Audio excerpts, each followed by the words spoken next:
welcome. Welcome to the Power of Lifting podcast. The power of lifting. I like it. Yeah. Not power lifting. No. Because the power of lifting. That's right. Because power lifting, I think I'm broken over so many years. Yeah. I also, I don't know if I'm quite in the realm of powerlifting myself anymore.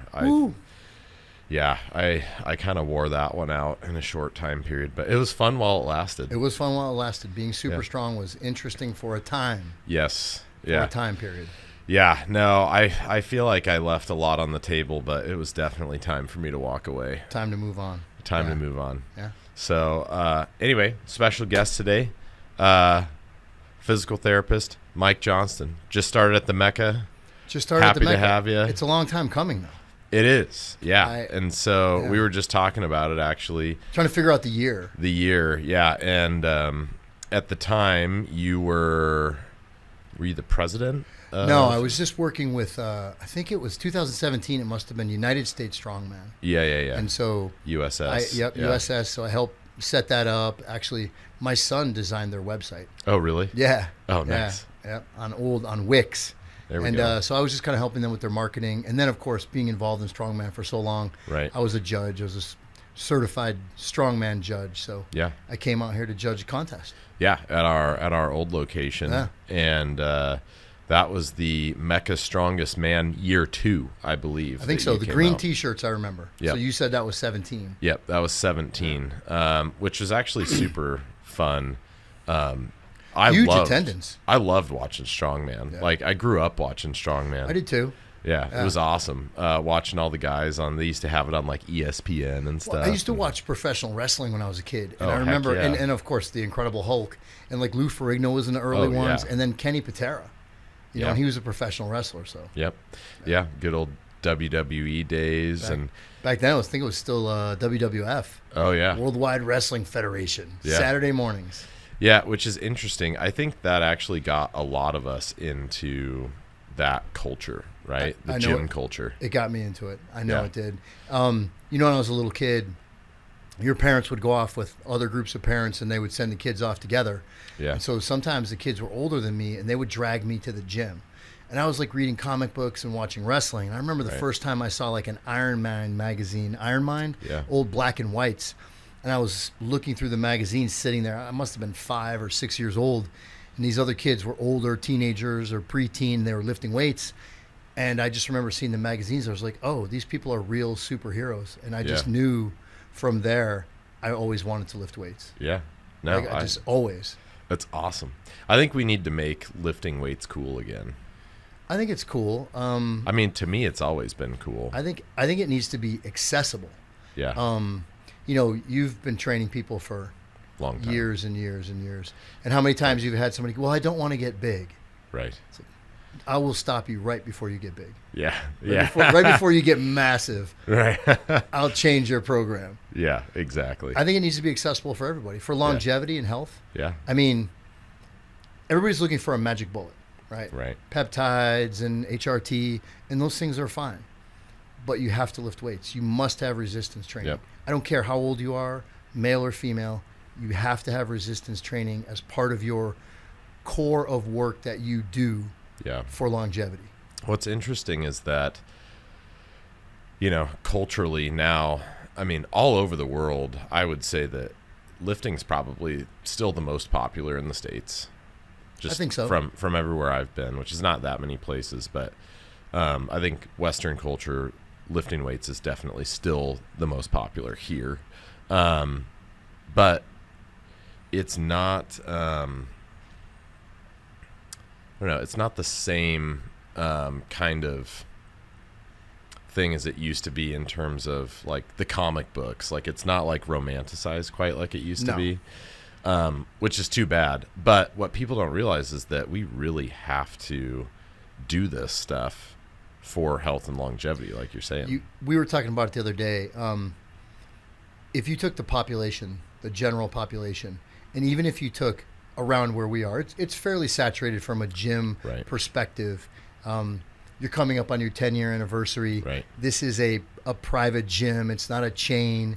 it's, a mom and pop shop for, Right. Lack of a better term. Absolutely. But there are places that come and go. They pop up, they go away.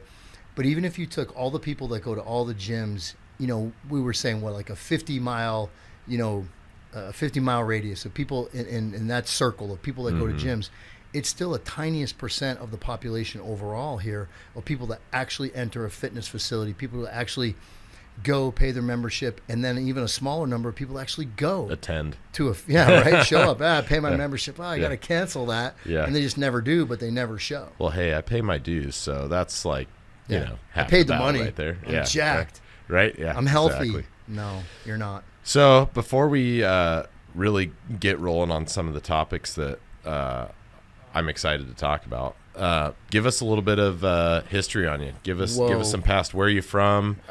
Where'd you go to school? Give us some educational background. I'm from Connecticut originally. Okay.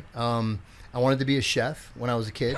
I did. I love cooking. I still love to cook today. I'm not a big meal prep guy. I'd rather cook all my meals. I find enjoyment in the actual art of cooking. Heck yeah. But it didn't work out, and it was late 80s. And there was a lot of partying in the restaurant industry, so I was like, I got to do something different. So I joined the Marine Corps. Okay. So I joined the Corps. I've always been involved in sports. I was doing gymnastics when I was 3. I was lifting weights from the time I was 12. I wrestled. I played lacrosse and football in high school. I played basketball and baseball and all those things prior to getting into high school. But I always was competing. I joined the Marine Corps. Traveled around the world, meeting and killing people all over the planet. No, it wasn't that bad, but it was bad enough. This was back in the early 90s, Desert Storm time frame. Okay. I'm a little bit older than most of the folks around trainer-wise. Yeah. So I did that. I got out of the Marine Corps, and I joined, I went to the University of Connecticut. I wanted to become a physical therapist. I honestly didn't really know what a physical therapist was when I signed up to become one. I was going to become a nurse. Okay. And my old man was like, hey, go visit my cousin Judy. She was a nurse in Vietnam era. She was working for the VA at that time. And so I went and saw her down at the VA and I think it was Rocky Hill or North Carolina, or no, not North Carolina, Connecticut. That's where I'm from. Yeah. And she was like, nursing's horrible. You don't want to become a nurse. You've been an athlete your whole life. Become a physical therapist. And I was like, oh, sweet. So I looked up the salaries of physical therapists, and I was like, yeah, that's what I want to do. But we had no PTs when I played football. We had Kenny. He had a little toolbox with some chin straps and a couple extra dirty mouthpieces in it, and that was it. And a hammer. And a hammer, and that was all, right? So yeah, I went to school for PT and at the University of Connecticut, and I took my first job in rural North Carolina. Okay. And really soon after that, I just started putting programs together. And because I was a little bit older, I mean, I didn't go to college until I was, started when I was in earnest when I was 24. Okay. So by the time I got out of PT school, I was not quite 30, but, closing in on it. So I got into management positions right away. And, I have a penchant for being chatty, as you'll find. Yeah. So makes two of us. Meeting with people and schmoozing and building programs and clientele. And I've just had a philosophy. I took what I learned, good, bad, and indifferent, in the weight room, and I applied it to people getting better, working with athletes, being an athlete. While I was going to the University of Connecticut, I was a strength and conditioning coach there. So I was a strength and conditioning coach at a D1 university. I got my CSCS before I even graduated PT school. From PT school. Yeah. And I created a niche in my first 17 years in PT of working with athletes, but working with orthopedic surgeons and actually building performance centers for them. Okay. I've done it 3 different times, and I've ended up crossing paths with some of the greatest, athletes of the early mid 2000s in strongman, in powerlifting. I ran strongman organizations. I competed as a pro strongman, pro powerlifter, and just always took my thoughts about strength and conditioning and physical therapy being one with me. And I always kind of wondered to myself, somebody's base of knowledge really can't be, you don't know somebody's base of knowledge just by looking at them outwardly. You don't know anybody. No. But if I was going to go to physical therapy, I would hope that my physical therapist would be lean and mean, muscly, something like that. Well, it's kind of like a doctor, right? You don't want to show up to your doctor's office and be, talking to somebody with a beer belly and out of shape and all that stuff. And unfortunately, that's kind of the sad place that we're in as society. The medical community are not leaders in health. But back on the physical therapy topic, I mean, being a strength and conditioning professional should be a prerequisite to being a physical therapist. So very often physical therapists don't know a lot about advanced level exercise. Right. I am a level 1 USA weightlifting coach. Like I said, professional strongman, professional powerlifting, lots of trial and error. I've made the mistakes. I've made them for you, believe me. Likewise. Right? And so just in that mindset, but I've rehabbed thousands of athletes, over the course of time.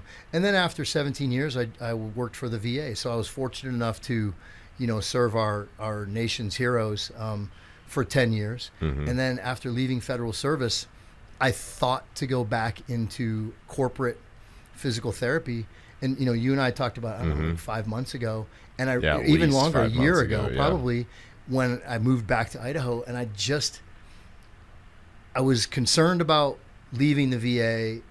I went back into corporate physical therapy for a quick minute, and I just can't do it. They don't teach physical therapists how to be better physical therapists. They teach them how to be better billers, how to code stronger, how to make the most of someone's insurance, how to charge the most, how to see the most patients, as opposed to focusing in on what really matters. The needs of the individual. Right. And then now sometimes with physical therapy, because they moved, I have a Bachelor of Science in Physical Therapy. So my Bachelor of Science is actually in Allied Health with a major of Physical Therapy. Mm-hmm. Now they're turning out these Doctorate of Physical Therapy, and they have a couple classes on differential diagnosis. Right. And so they have these companies trying to, teach these kids or tell these kids that somehow now they're primary care physician extenders. Like somehow they can fill that role as primary care. So there's some kind of half-assed doctor trying to make diagnosis. In the state of Idaho, for example, you can't even make a diagnosis. You can have a clinical diagnosis, shoulder pain, knee pain, but you can't diagnose a rotator cuff tear. That's still for a physician. No, as a physical therapist, no, absolutely not. Somebody comes to you from a physician with a diagnosis. But in the state of Idaho, also, we have direct access. So somebody can come right to me as a physical therapist. I can't tell them, oh, you've got a rotator cuff tear. But I can say, yes, obviously you have shoulder pain, and there's something we can do about it. And I can give somebody good quality service, spend one-on-one time with them. Yeah, we don't take insurance, but we're also not just running them through the mill, with 15 other people a day and stressing out a physical therapist, trying to do a bunch of paperwork, trying to, play doctor, if you will, as opposed to treating somebody and then still not really having that level of acumen with regard to, okay, what exercise is next? What's best in this progression? Yeah. Yeah. Well, it's a lot too. That's a lot for, if somebody has pain, like, unfortunately, a lot of people just think, oh, I have pain, I need to go see a doctor, which, I mean, don't get me wrong. I have a lot of friends that are doctors. I respect a lot of doctors. But one person, one profession does not have all of the answers for all of the problems. Primary care doctors are gatekeepers, and unfortunately for them, and I have a lot of respect for primary care doctors working with them at the VA, but they are on the same pathway as physical therapists with regard to, corporate masters that are, if you go to your primary care doctor, you're going to get 7 to 8 minutes. Mm-hmm. That's it. Yeah. If you go to your physical therapist, you might get an initial evaluation, but they're going to pass you off to a care extender PTA or whatever. Maybe just like a I think they call them a techs now, PT tech. They were PT aides when I was coming up, but so someone that has some on the job training. And then I think the part that really frustrates me the most is a lot of physical therapists I talk to, they'll poo-poo personal training. They'll say, oh, that's the reason you're injured. That's why you're hurt. Oh, you're doing too much. When in my view, personal trainers should educate themselves. They should get experience. But they, in my view, are the front line of real preventative medicine. Oh, 100%. Not a bunch of tests and things, but real preventative medicine of people that want to come into the gym, that want to get started but don't know where. I think that sometimes a personal trainer is going to be their best option, not only for what they know and their skill level, but for that accountability partner. 100%. That's so huge. Yeah. Well, and a lot of people, you know, they don't know what they don't know. They have a problem. They go somewhere to try and fix the problem when, you know, you kind of nailed it on the head there. We need to be thinking more about preventative care, preventative maintenance, whatever you want to call it.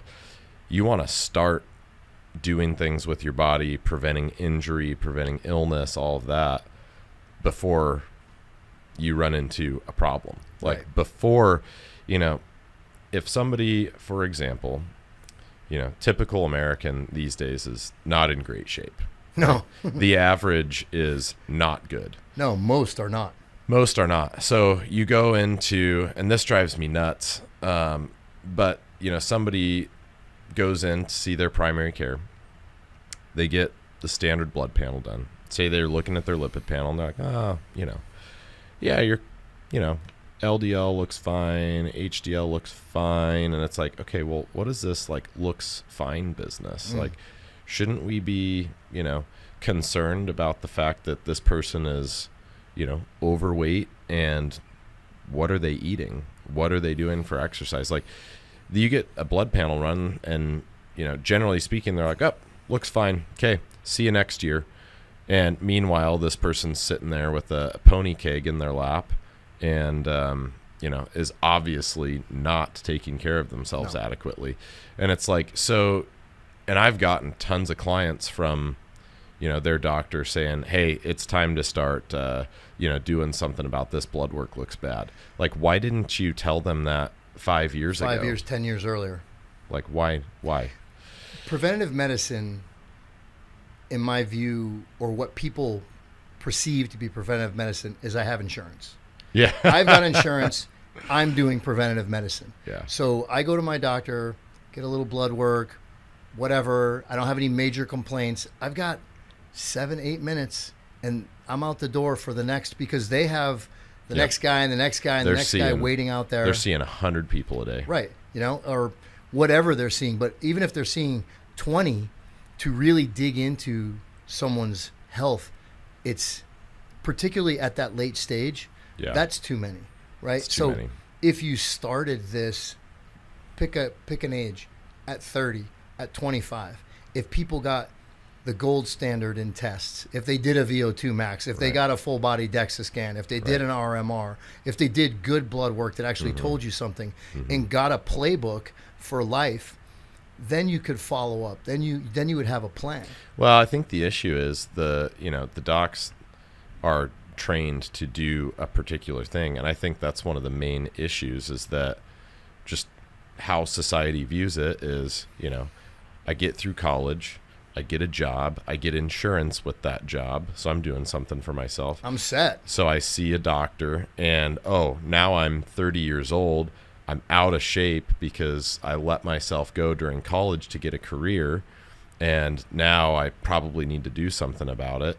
And, you know, then they go see a doctor, because, I mean, that's not the wrong thing to do necessarily, but they're, like you said, they're doing a basic blood panel, and their doctor's like, oh yeah, okay, well, maybe start exercising a little bit, right? Or here's a statin. Yeah, or here's a medication, yeah. But they're not actually, you know, giving any sort of useful advice or plan or information. You know, why can't we say, hey, okay, you need to exercise more. Here's a phone number to call. Reach out to these people. Like, okay, here's a reputable fitness facility. These people are certified. They're, you know, X, Y, and Z. Reach out to these people. This is the direction you need to go. These people will give you a plan. They will, you know, all of that stuff. Well, the reason is that prescription is hard work. Yeah. Right? So I literally, my mom is older. She's 78. She's here in Idaho, and I go with her to her doctor's appointments. So she went and had a procedure, one of those tests that they do every couple of years or whatever. She's got GERD, she's got some reflux. And so they're doing a test. She's 78. She had reflux 2 years ago. They're doing another test this year to find out that she still has reflux. Right. It's like, okay. So doctor comes out, very nice lady. Oh yeah, you've got reflux and you still have GERD or whatever they're calling it. And we're going to put you on another medication. So I'm like, okay, so she's already on one medication and you were put on another one. Oh, but there's no side effects. It's really, I was like, are you going to have a conversation with her about not eating 3 hours before going to bed, maybe sleeping elevated? She probably needs to lose 30, 40 pounds, maybe cleaning up her diet. Are you going to have any of that conversation? The doctor looked at me straight in the face, stone cold, and said, lifestyle changes would be best, but people won't do it and we have to do something. So you're not even going to try? Like, your first line of defense isn't going to be you need to make some lifestyle changes? And I was just like, I can't believe that you would say that to somebody. Here's another medication. Oh, you'll be fine, because you have to feel like you've done something. Yeah, no, I just was having a conversation with one of our trainers here today about a client of ours that went to see a cardiologist. Nothing, had popped up. It was just preventative visit because family history and things like that. And, they didn't find anything. They did a 2-week heart monitor and literally found next to nothing. She's doing great, right? This woman's in her 70s. And at the end of the visit, they're like, oh, here, but we're going to give you these medications. For what? And she's like, and so then, of course, she's talking to us about, so if everything looked fine, why did they give me these medications? It's like, that's a great question. I would ask somebody that. Yeah, that's a great question. And insurance is what it is. The big battle in Washington right now are kicking people off of insurance and whatever. They should, but they should replace it with a gym membership. Yeah. And maybe your FSA or HSA or if the government wants to fund something, fund somebody going to see a personal trainer. Right. Fund somebody actually getting into exercise, to actually doing something for their body. Yeah. There was you got to pay out of pocket for personal training. The physical therapy that we're doing here, it's out of pocket. We'll write a detailed bill so you can send it to your FSA or HSA. We're not really doing super bills yet for insurance. The EMR that I use does have that capability. We may move that way in the future. But I read something just the other day, and it was people wait for a discount to invest in their health, but they pay full price for their disease every day.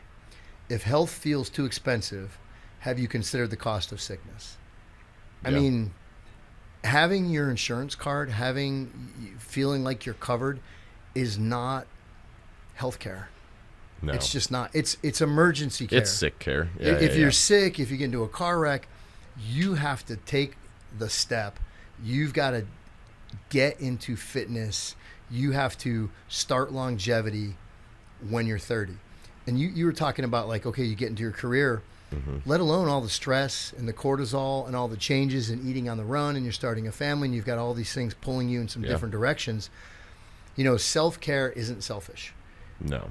Taking care of your body is the least selfish thing that you can do for yourself today, but for yourself 40 years from now. Oh, absolutely. If you want to take care of your children, take care of your body. Well, it's like the airplane analogy with the oxygen mask, right? Right. Simple as that. Yeah. Put your oxygen mask on before you help somebody else. Right. Because you can't help somebody else if you're passed out. That's right. And it's the same. It's the same with healthcare. You've got to take care of your body, and preventative medicine is what people consider preventative medicine is really just it's a lie. It's not preventing anything. Yeah. No, that's true. So tell us a little bit more about you going through PT school, get done with that. I want to hear a little bit more about the man and your quest in powerlifting and strongman. Man, wow. I always When I was a kid and when I was in high school playing sports, we didn't have the amazing strength and conditioning rooms that some people have. We followed Muscle and Fitness. We did workouts that we found in there. We did body parts like we were bodybuilding. We squatted, we did biceps, we did all those things. In football, we did it in my buddy Mark Cost's basement before we had cars. Before we could drive. And the first place I went to the gym was this old gym. It was right above martial arts dojo that I used to go to, and it was actually kind of down an alleyway, and it was above this old welding shop. It was called East Coast Gym. This guy named Chuck Desjardins owned it, and he was big in the bodybuilding community in Connecticut. But that's where I started training, going to the gym for the first time. And the day I walked into the gym, I was hooked. Right, so I get out of the Marine Corps, and I'm back home. And I'm lifting in the Marine Corps all the time. I started doing powerlifting in the Marine Corps. So I get back home, and just at that time, ESPN had come out. Okay. And so ESPN2.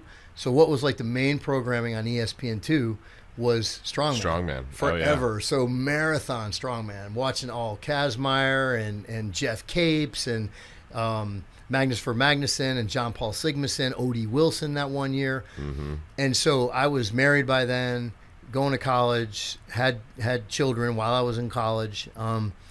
But my ex at the time, she was also into strength and conditioning. She was a bodybuilder, so it was just a lifestyle. Yeah. I would go to college and I'd have one bag of books and I'd have one bag of food. Doing all the 6 meals a day. And yeah. But for me, it was always about being strong. I wasn't really concerned or really didn't care so much about physique. Obviously, I wanted to look good, but it was always about strength. And I was just so enamored with strongman. So really, I was doing powerlifting. I'd done some bench press competitions. I signed up for my first powerlifting meet. I was training myself in a Gold's Gym, just training with my wife. I didn't know anything about it. Yeah. I went online. I ordered some gear from France, FRANTZ, France, not like from the country, but they make gear out of Illinois.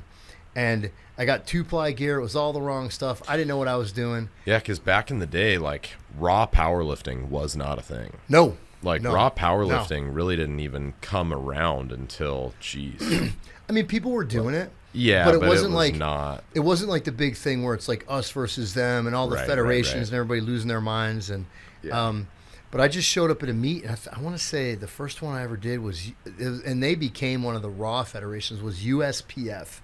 Oh, okay. United States Powerlifting Federation back in the day. I showed up with all the wrong gear.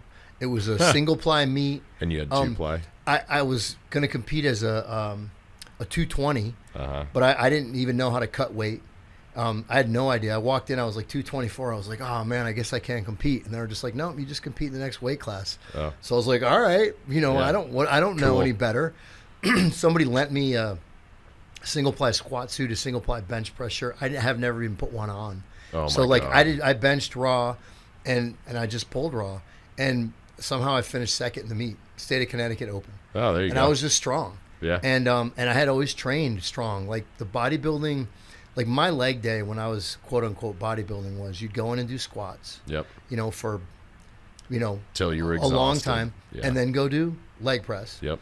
And then go do deadlifts. Yep. And then finally go do like leg extensions, leg curls, and then calves. Yep. And then 3 different exercises. You have to do seated calves. So like you'd be in the gym for like 2 hours, quote least. unquote bodybuilding, but that was leg day. Yeah. That was your normal leg day. And like my knee wraps were like, I don't know, like Ace bandages. Yeah. I was like, I had crazy wear, but crazy wear was new then. It wasn't retro. Okay. And so I'm squatting in like, Well, was like Inzer even a thing back then? They probably were coming around. They probably were. Yeah. And they were competing with France early. I know that's when John Inzer was still lifting. Yeah. I don't know if Westside was around then, or they probably were, but they were just competing, and Louis was probably still competing like when I started. But the guy that I had heard of was a guy named Willie Wessels. Mm-hmm. And I had heard of Willie Wessels reading the powerlifting mag. I think with my with my suit that I got an issue of Powerlifting USA. Okay. And so I started reading about, and they had all the totals back in the day. And Willie Wessels was a guy that one year actually beat Eddie Cohen. So I knew then who Ed Cohen was. And I'm just reading these out of magazines because, of course, the internet I had was AOL. Yeah. That was like the beginning of the internet. Yeah, there was no like, oh, I can go look this up. It was just magazines. And then if you found some dark corner dungeon gym, you know, if you knew somebody that knew somebody, and you could find your way into a powerlifting gym. And that wasn't until many years later. But so anyway, I did some meets and I loved it, and I found strongman. And so I remember I signed up for I did a couple strongman contests that were just sort of like they were just sort of independent. John Wooten was a guy that Bill Kazmaier sued because he was in a commercial calling himself the world's strongest man, and he wasn't. And I did a contest that he threw, and then I did like some other independent contests, and I found NAS before USS, like back in like 2002. And I went and I signed up to do this show, and I actually met Willie because he was running NAS. And I competed in open because I was like 240 or whatever. And I think back then it was 220 was lightweight, and I didn't know shit about cutting weight. I didn't know anything about anything. I just did my first contest, and I fell in love with it. And the promoter was this guy, Brian Holt. This is big Southern loud guy, and he was like, oh, you gotta promote a show. And I was like, hell yeah. I barely did a show, and I was talking about promoting a show. Oh, that's funny. And back then the gym I was training in Columbia, South Carolina, was Donnie Thompson's old gym. It was called Thompson Barbell, and he had just sold it to a guy named Mark Blackberg, and Mark Bartley worked there. Mark Bartley of Spud Inc. So I'm training there for a couple years. Prior to finding the strongman event, I go down, do this event, I come back, and I'm like, Mark, and I had done a couple. They used to have Fright Night. So they would have, on Christmas, they would have these, around Christmas, they would have these contests, you know, in the gym. It was like a bench, or it was a deadlift, or it was a squat or whatever. And, you know, and they'd seen me lifting in there for years. And I used to do I would do like a set of 315 for 20 reps on the squat, and I would run outside and flip the tire for 10 flips. Yeah. You know, because I was doing all this wild ass, you know, for strong crazy. I wasn't even doing, I was just doing stuff just because I saw it on TV. Just for fun. And they had a tire out back, and I was like, awesome, I'm going to go flip a tire. I didn't even really know what I was up to yet. I mean, I had been a strength coach by then. I was a physical therapist by then. So I would like dial in all the exercises and look at all the different, you know, physics of it and how I could do better. Anyway, so I came back from this contest, my first like contest that had rules and regulations, first federation. I was like, Mark, I want to throw a contest here. And he was like, yeah, absolutely. You totally can. But you have to come with me and train at the compound. I was like, the compound? And he goes, and you have to sign up and do the IPA Senior Nationals in Columbus, Ohio. And I'm like, okay. I'm like, you got to, and I'm like, this all is right. a powerlifting meet. Powerlifting meet. I'm like, sure, why not? I'll do it. I don't care. Yeah. So I drive out to the compound, and it was Donnie Thompson's gym, and he was still on the path to becoming a super heavyweight.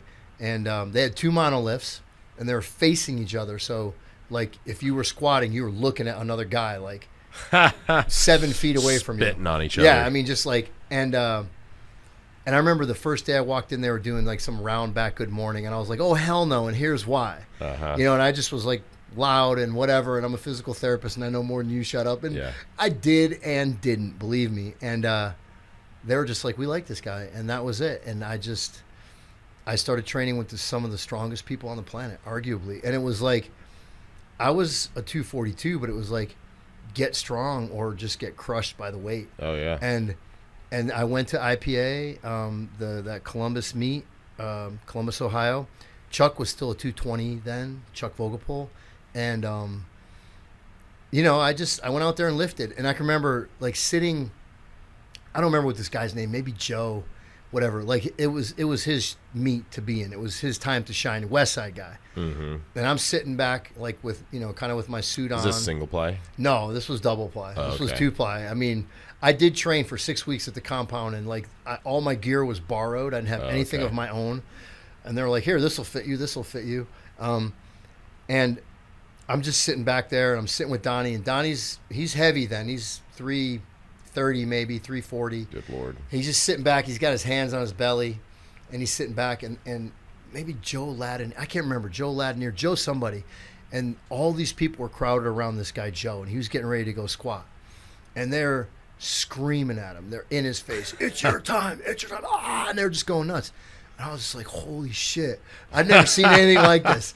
And this woman, this gal, reaches back from like way back here and just smacks him across the side of the head, this fucking haymaker, and like rung his bell. And I was just sitting there, and I'm staring. My eyes must have looked like fucking saucers, dude. And I look over at Donnie. Donnie's got his hands on his belly. He doesn't even move. He's just sitting there, and he looks over at me and he goes, just try to have fun. And I was like, what the fuck? So this guy goes up to lift before me, and I'm lifting heavier than him. So that's why he went first. Yeah. He goes up, and they're shaking him into the rack, and he's under there, and he stands up, and he falls back.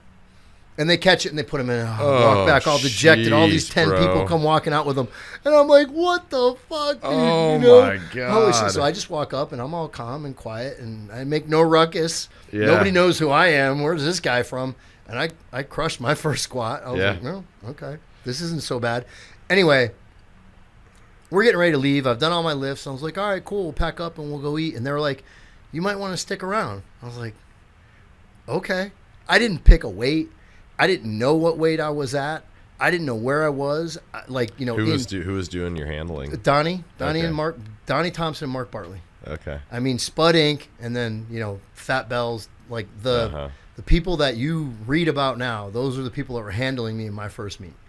And me and another guy, Keith Farrar, were lifting. He was a 220. I was a 242. And I just was like, because they were doing like, I think they were doing WPO. They were doing Karen Kidder's meet back at the Arnold Classic. Oh, okay. And so I didn't know who I was with. I mean, I did. They were just the guys I lifted with in Columbia, South Carolina. And what do I know? They weren't as famous as they became. Right. But they were handling me, and I finished second in that meet. Oh, cool. You know, I had no clue. Like, and then I was qualified for WPC World Championship, or I guess maybe that was a regional, whatever. I was qualified for something, and so I went, and it was just a great experience. So I bounced back and forth between powerlifting and strongman for so long. I moved away from Columbia, South Carolina, and I went right into Columbus, Ohio, and I started training with Lex and Extreme at Danny Daig's place. Karen Kidder and kind of WPO fell out.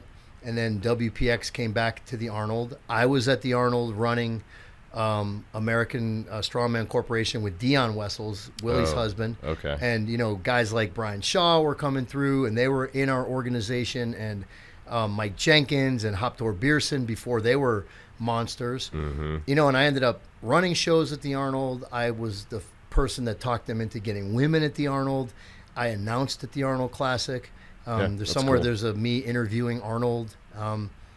And so then I also competed, and my training partner eventually became Chuck Vogelpohl. Okay. And that was a whole different level. So I didn't squat over 1,000 pounds until I was over 40. Wow. I mean, so I hung in as long as my body could. What gave up on me mostly was my shoulders, just from trying to do strongman and powerlifting all at the same time, doing the big the logs and all that. You know, we used to press stones overhead. Oh, yeah. All that crazy. It's wear and tear over time. Oh, yeah. So, but yeah. That's what a lot of people don't realize, too. I mean, obviously it looks like a lot of wear and tear and like, oh, man, how do you do that? But, like, that amount of weight, and people say to me, like, oh, like, you know, that's a lot of weight. And it's like, well, it's not necessarily the weight. It's the amount of miles that you put on at that weight. Yeah. That volume over time is brutal. Just brutal. Yeah. A training in 2-ply gear. A training cycle might be 12 weeks. That is the amount of weight. I would like to sit down someday and just imagine thousands and thousands of pounds. And then, you know, because squatting out of the monolift, you have a lot of things that you can do that you can't necessarily do in the raw, where you're standing up and walking back. But you'll have bands, giant heavy bands over the top, so you're doing reverse weight, so you have to take the weight out, but then it pulls you up out of the hole. Yep. So I've had like 1,100 pounds on my back. I wasn't squatting anywhere near 1,100 pounds, but I've handled it out of the rack. Oh yeah. And went down to a strap and had some band helping pull it back up. I mean, I've handled that kind of weight, and the volume and the stress on your body is absolutely incredible. Oh yeah. But it was fun. Oh yeah. I had a good time. I wouldn't. Absolutely. One of the things too, kind of circling back to that in physical therapy, the show that I came to here in 2017, somebody got hurt. Yep. I've never been to a strongman contest. I can't remember one where somebody didn't get injured. I mean, oh yeah. But one of the things that physical therapists will say is, oh, if you're going to that trainer, that's how you got hurt, or oh, you shouldn't be doing that. People want to do things that bring them joy, and you probably shouldn't race cars, and you probably shouldn't play professional football, and you probably shouldn't. Everything's got a risk. But take that time, experience that joy. If somebody comes to me for physical therapy and they've got a goal, it's not my job to tell them what their goal is.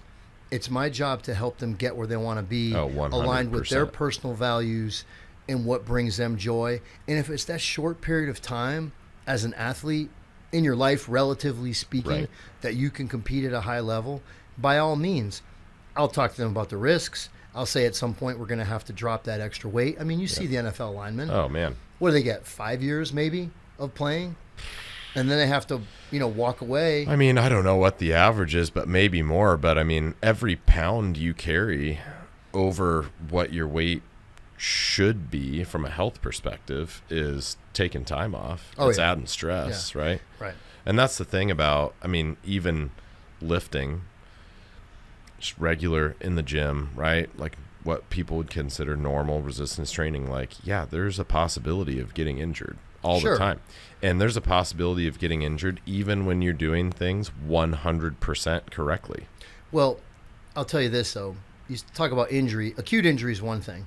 But you talk about chronic disease. Right. People aren't dying in the United States from acute injury. Yeah, No. Car wrecks, whatever. You get murdered or something terrible happens, unthinkable happens that you can't predict when your time comes, right? Right. But there are more people dying of chronic illness than are dying of acute injury.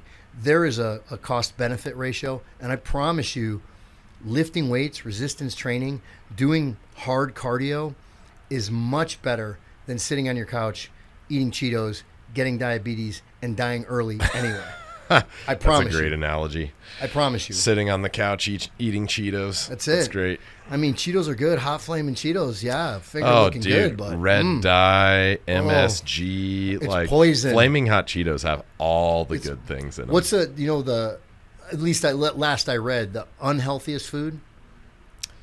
Oh man, what Skittles. did you read? Oh, that's Skittles are poison bombs. Oh wow! That's I mean, it's just the straight mainline and sugar. Oh, that's just with and the all dyes. the dye. Yeah, Oh, yeah. that's just like little cancer bombs right there. Oh, dude. man. You're just asking for it. Yeah, and it's funny. Like kids get just addicted to that stuff. It is wild. It's yeah. I mean, corn syrup.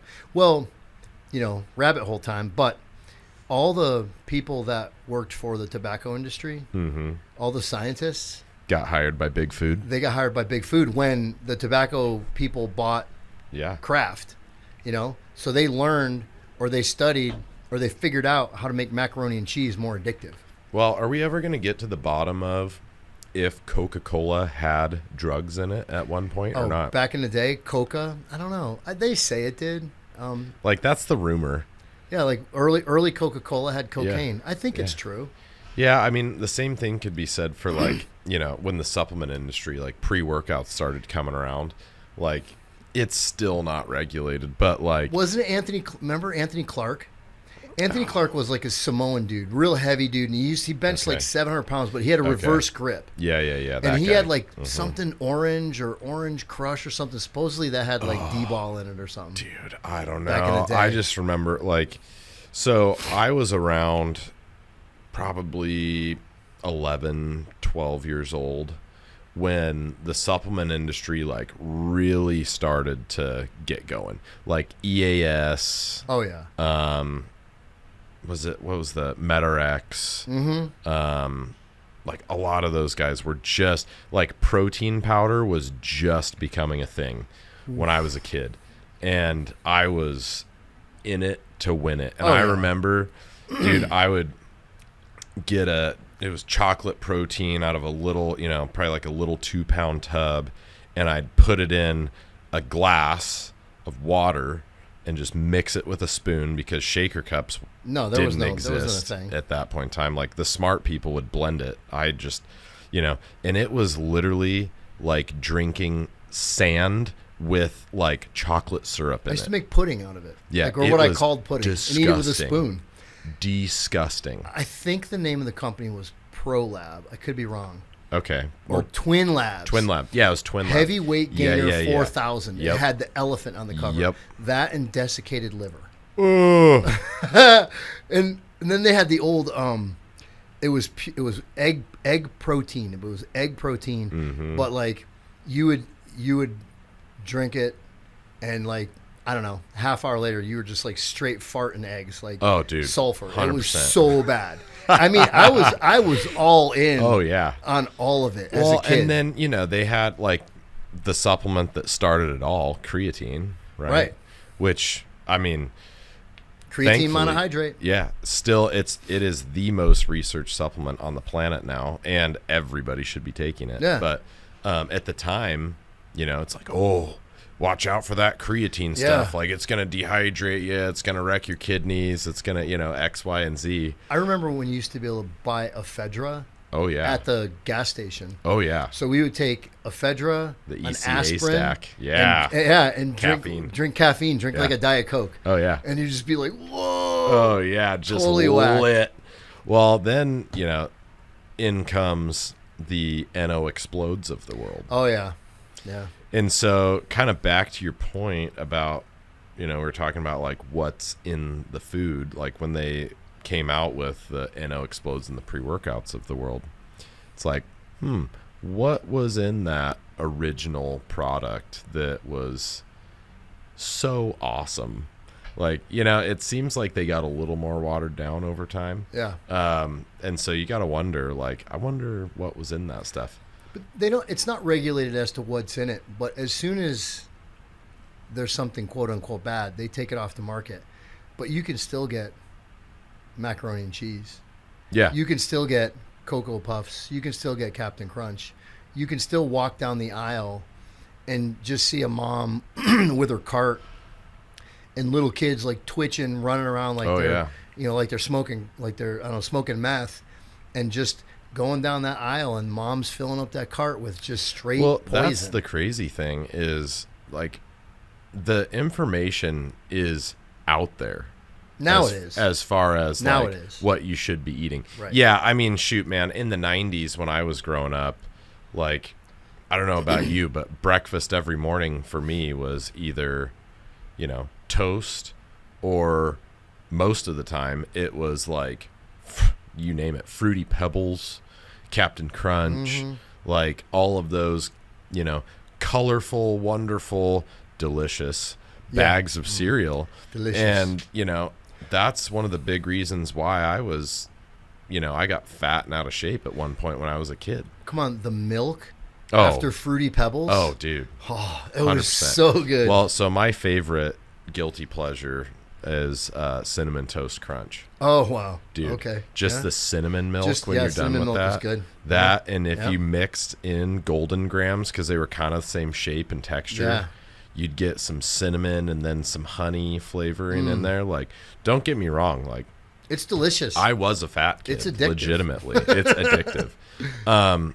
But I don't think anybody really knew at that point in time, like, hey, like, because they're touting, the food these pyramid companies, was still the a thing. food pyramid, like, oh, it's got whole grains in it, go for it. And, by the way, look at all these vitamins that are in that cereal. All added later, all fake. Yeah, exactly.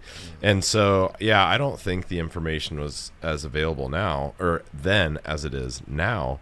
But now, I mean, you've got to seriously live under a rock if you don't realize that you should not feed your kid muffins and cereal every morning. But people still aren't making the change. The information is still not getting there.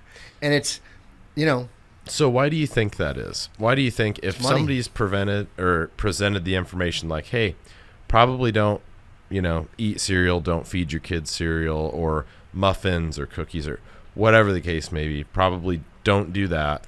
A healthier option would be, something else. I think eggs, I think beef, I think butter, olive oil, maybe not olive oil as much. Beef, eggs, butter have gotten such a bad rap over the years. Oh, the whole saturated fat thing. It's like BS. Yeah. It's gotten such a bad rap. And then even though you can research it, you can look on the internet, and then half the time you don't know what's true, what's not true. Right. You go down these rabbit holes on social media. You don't know what's true, what's not true. But obviously, the high carb stuff is bad. Oh, it's horrible. Why are people still doing it? It's time. It's convenience. The companies package it. They market it. I mean, you just said it yourself. All the colors, all the bright colors. I'm talking about mom going down the cart, going down the aisle with the cart, and the kids are scrambling around, and they got all this marketing advertising. I mean, who doesn't want to eat marshmallows in the morning? Right. And you go over to the Lucky and you Charms, go over to the bro. healthy section. It's this tiny little section. And is the granola really healthy? Probably not, but it's got to be better than that stuff. Yeah. I think it's that's convenience. the other problem too, though, is a lot of things that should inherently be a healthier option. We've actually turned into something that's unhealthy. Not, right? Which is really unfortunate. It's money, it's marketing, it's the fact that I think you nailed it though with the convenience. Well, it's convenient. It's easier. It's hard to get up. I don't see it myself because, as I said earlier, I love to cook, but it's hard to get up and pull out a pan, put some butter or ghee in the pan, and cook some eggs. Yeah. And then scramble them up and serve that to your child. And the kid doesn't want to eat that, and it's not where you can just, here's a package of something, here's a little quick on the go. A big problem. Pour yourself a box of cereal, toss something in a microwave, toaster, strudel, whatever. You don't even need to toast it anymore. You throw it in the microwave, and it's somehow they've made it where it gets crispy or whatever. It's just, I mean, cool, but not healthy. No, not good. Yeah, Pop-Tarts. Not good. Oh, dude, Pop-Tarts. I mean, great. The brown sugar Pop-Tarts. Oh, dude. Those were so good. Those are my jam for sure. However, I haven't had one in probably 20 years. I haven't had one since probably, the thick of powerlifting. Yeah. Yeah. So that kind of gets me on to my bandwagon that I don't know if I've talked about on the podcast a whole lot, but certainly a lot in person of, how do you affect change in the health of society? Interestingly, I think you and I share a healthy distrust of the federal government. Healthy. Yeah. Not anarchy. Healthy, I'm skeptical. I'm skeptical of anybody that says do this because I said so. Right. No, I don't. I'm not interested in that at all. Maybe I have an authority problem, but no, I don't like to hear those things. Yeah, I don't either. But coming from the federal government, I just recently left the VA. They had a program called Whole Health. And Whole Health, the idea of Whole Health is to equip and empower people to take charge of their health and well-being in order to live their lives to the fullest. And this is a program that comes from the federal government. So it's kind of like, it kind of almost doesn't make sense. It's like, why would the federal government come up with a program that's really holistic and kind of goes against, the Western medicine industrial complex? Okay. So they started this program. I got fully invested in this program, but it really comes down to the fact that with all of the information we've been fed for the past 50 years, 70 years, however long it's been, it's just very difficult to change. Yeah. There's something called a transdisciplinary model of change, where people are in a state of what's called pre-contemplation. And they are just, I drink a 12-pack, I smoke some cigarettes, I eat Cheerios, whatever it is, I'm good. Life is good. I go to work, I pay my taxes, I eat what I want to eat, I got my insurance card. I don't have a problem. Everything's good. You know, I just went to the doctor. My my blood numbers are great. Right. You know, I'm sitting there with a beer gut. You know, I can't bend down and tie my shoes, but my numbers are great. They're good. They're not interested in change. Yep. Change is hard. Yep. Making change is hard. It is a lifestyle change. It's just what that doctor said to me that saw my mom. It is difficult. Lifestyle changes are the best. It is difficult to change when everything you see around you, when you go into a grocery store and there's convenience and there's slick marketing, multi-million-dollar, probably billion-dollar campaigns at this point. I don't know what $1 million is nothing, right? For sure. Billion-dollar campaigns that bombard you constantly. I mean, the drug company campaigns. Oh, you're going to be fine. Just take this pill, lose some weight. You know, oh, you'll be. Don't worry about your diet. You know, don't worry about diabetes. We got a pill for everything. We have a pill for you. Mental illness. Don't worry. We have a pill for you. Erectile dysfunction. We got a pill. We got a pill. Don't worry about losing weight. Just take this pill. Yeah. So the convenience of everything comes in a package. It comes in a pill, as opposed to hard work. Yeah. I would prescribe hard work. Like, let's say that you did a VO2 max, an RMR, the right kind of blood work, and a DEXA scan, and you found out this is what my body is. Here's how much lean tissue I have. Here's how much fat. Here's how good or bad my actual heart condition is. Here's how I metabolize fat.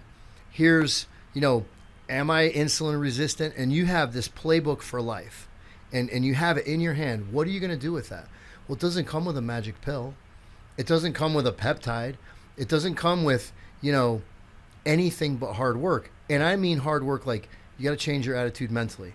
You have to change everything that you thought you knew. Yep. You've got to change it. You have to go exercise. You've got to do weight training. You've got to do resistance training.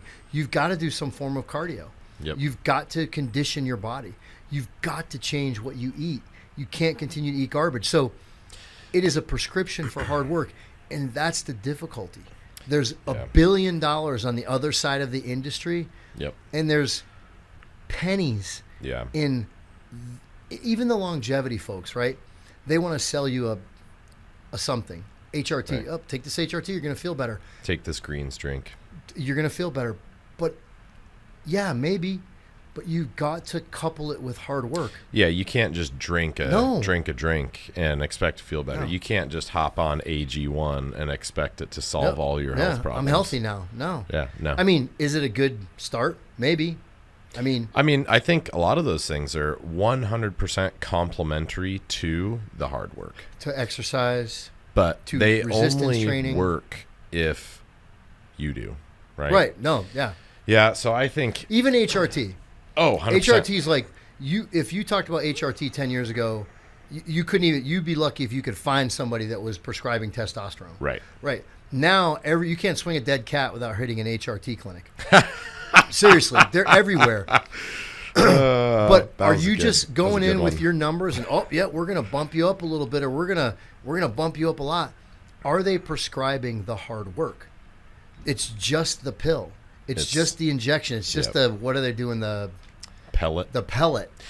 Which I don't love the pellet thing, but I wouldn't. I don't know. I would probably a microchip. The government's listening. I don't know. I wouldn't do it. Yeah, I wouldn't do the pellet. But you've got to do the hard work to go along with it. Yeah, I think it really, without getting too far into the weeds, but why not? It really stems from the youth. That's what it comes from, right?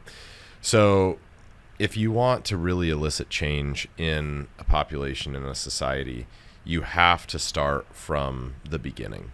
And I think that's in most ways where we have gone wrong as a society, and that is letting kids make their own choices, number one. Taking exercise out of schools. Oh, God.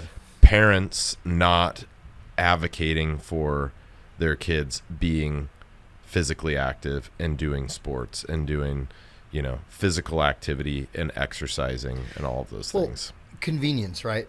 Handing a kid a cell phone at preteen preoccupies is ridiculous. preoccupies them. They're out of your hair. They're out of your hair. Yeah, just go from age 2 or 3. Right. Oh yeah, here, play with mommy's phone while Yep. we're trying to do adult stuff. Yep. You know, all of that, you know, parenting through social media, parenting through the internet. You know, I think it was just as bad though when I was a kid. It was just different. And maybe I have 10 or 20 years on you. When I was a kid, it was like, get out of the house. Yeah. Get outside. Don't come back until the street light goes on. Yeah. Oh, maybe it's a different world. Maybe it's more of a dangerous place. I mean, really as far as like that. parents wanting to like get rid of the kids so that they can do some stuff, I think it's always been that sort of a situation. I think now it's far worse. Yeah. But when I was a kid, it was go watch TV. I don't want to deal with you. Well, the prescription is worse. Like the tool that they're using to put the kid out of sight, out of mind while they do stuff is worse. Yes. When I was a kid, I was out riding my bike. I was out playing in the woods. I was out running around in the neighborhood with other kids. Yep. And coming home and having dinner. Yep. It wasn't go watch TV. Yeah. There was no internet. There was no cell phone. Yeah. When I was a kid, man, we had like one TV in the house, and it was get outside. Don't turn the TV off. Go outside. Like there was no phone. There was none of that. Occasionally, I was allowed to get on. We had a computer, like the old, now shoot, I have a Mac that's one, fancy big screen. But at the time, it was a Mac that had a screen, this big with a floppy disk you could put in, and you could play some Tetris and stuff. Like there was a little bit of that, but there was certainly a lot more using the imagination, going outside, playing sports. Sports were, huge. Go outside, go play sports. Yeah. And now, I mean, kids are just inside, and, they do have things that are like, schoolwork games. Like a lot of my buddies have, their kids in school have options, and my kids as well, that, they could get on a phone or an iPad or whatever, and they could do like practice their math and do all that stuff. And, my kids can only get on there when they're doing their like, school stuff, like they're doing, math or whatever, learning that stuff. And it's like, that's better, I would say. But at the same time, I would argue that like if your kids are, this is another thing, going to school for, what do kids go to school? Mine are there from like 9 to 4, right? So that's what, 7 hours at school. You throw maybe 45 minutes to an hour's worth of recess in there, plus, maybe 30 minutes for lunch or whatever, right? So say they're doing like 5.5 hours of school work at school. That's a long time for a child to pay attention. Yeah. And like, shouldn't you be accomplishing some of those physical activity goals within there?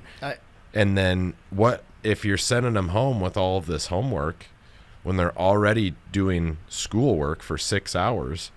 Do you really need to be learning about addition or whatever for 6 hours a day and then going home and practicing it more? Does it really take that much? Maybe. I don't think so. I think no. I think that taking physical education out of schools is a huge mistake. But it's one of the things I do also is I'm a health and wellness coach. So I do some mentoring for men my age that are really out of shape and want to get back into shape. But really younger men too, that just, they're lost. They've never found the gym. And the parenting style that they grew up with is kind of what you're talking about. Like 100%. Just go do this, go do that. They don't have drive. You talk about low testosterone in boys and young men over the past however many years. Environmental, man. Maybe. Does it have to do with the diet? People are looking at it. The birth rate's going down. Yep. So I think it starts with the young people, but there's this whole generation I see of kids that are just sort of, young men particularly, they're just sort of lost. Yep. And, kind of all the way back to what we were talking about. I talked to one of our members today. Young man, 17 years old, good shape. He's getting ready to go off and join the Army. You know, his parents signed him up. He's early. He's in here. He's doing his thing. I talked to him a little bit today about running and knee pain and that kind of thing. But his family immigrated here from a different country. So the system, the value system is different. Yeah. You don't see a lot of young men wanting to do that. I see, and working for a brief time in some commercial, corporate physical therapy, young men coming in with these aches and pains and these bodies that as a 20-year-old, I never would have, my arm would have had to have been like hanging off, and I didn't, like I said, I didn't even know about physical therapy, but yeah, you just rub dirt on it and get back in there and go to the gym and lift. But you were already, that was already the culture. Yeah. By the time I was in the Marine Corps, I was already big and strong and spending time and and spending time in the weight room. So I think it is it's compounded over time. Yeah. What my parents had me do to sort of get me out of the house got worse, to what I did with my kids, to what you're doing with your kids. It's just getting worse and worse. And that physicality, that activity, that mindset of being tough. Yep. Playing sports, it toughens you up a little bit. Oh, 100%. You win, you lose. You don't always win. Sometimes you lose, and you got to deal with that. Yep. You get bumps and you get bruises. Going outside and playing with your friends, yep, it toughens you up a little bit. And I think that's what's missing. There's certainly the nutritional component, the exercise component, and I'll call it spiritual. Mm-hmm. But there's a toughness component. There's a spiritual component of it as well. Absolutely. And if that can turn around, I think you'll start to make some changes. Yeah. And how does that align with exercise and physical therapy? My idea of physical therapy is, okay, if I'm going to get some 40-year-olds, I might get some 30-year-olds. Hopefully I get some 20-year-olds. We're going to do some training. We're going to look at your whole person. I'm not just going to look at your knee. The reason I'm not in corporate is because I don't want to just look at your knee. I do want to look at your knee. But if you're 20 pounds overweight, I want to talk to you about that, because that's going to have a big impact on that knee. It's going to have a huge impact. If you're 40 and you're 30 pounds overweight and you're already starting to see some arthritic changes, you've got to make some lifestyle changes. That volume we talked about, right? You've got to make some lifestyle changes in order to, because you can't think, all right, I'm 40 and now I want to not have knee pain. All right, but I want you to be 80 and be able to at least, I can't promise to take away your knee pain, but at least I can give you tools. You have choices, right? You can sit on the couch with your knee pain and get sicker. Yep. And you're still going to have knee pain. Yep. Or you can get up and... It's probably going to get worse. You can get up and do life. Whatever that looks like for you, get up and be involved in life. You might have a little bit of knee pain, but you're involved. You're in life. You're living life. You're not just sitting outside staring out the window waiting for death to come. You're enjoying your life. You're enjoying your kids. You're enjoying your time outside. Don't get me started on getting outside. Get outside. Get in the sunshine. But that's what I want to do with people. I want to offer them a better way. Not because I tell them it's better, because who am I, right? All I can tell them is this is what is worked. This is what's tried and true, and try to help them make those changes, make those lifestyle changes, and tie it back to their values, what brings them joy, what really matters to them. And if what are you living for? What do you need your health for? Ask people that. Ask people what brings them joy. And they're just like, huh?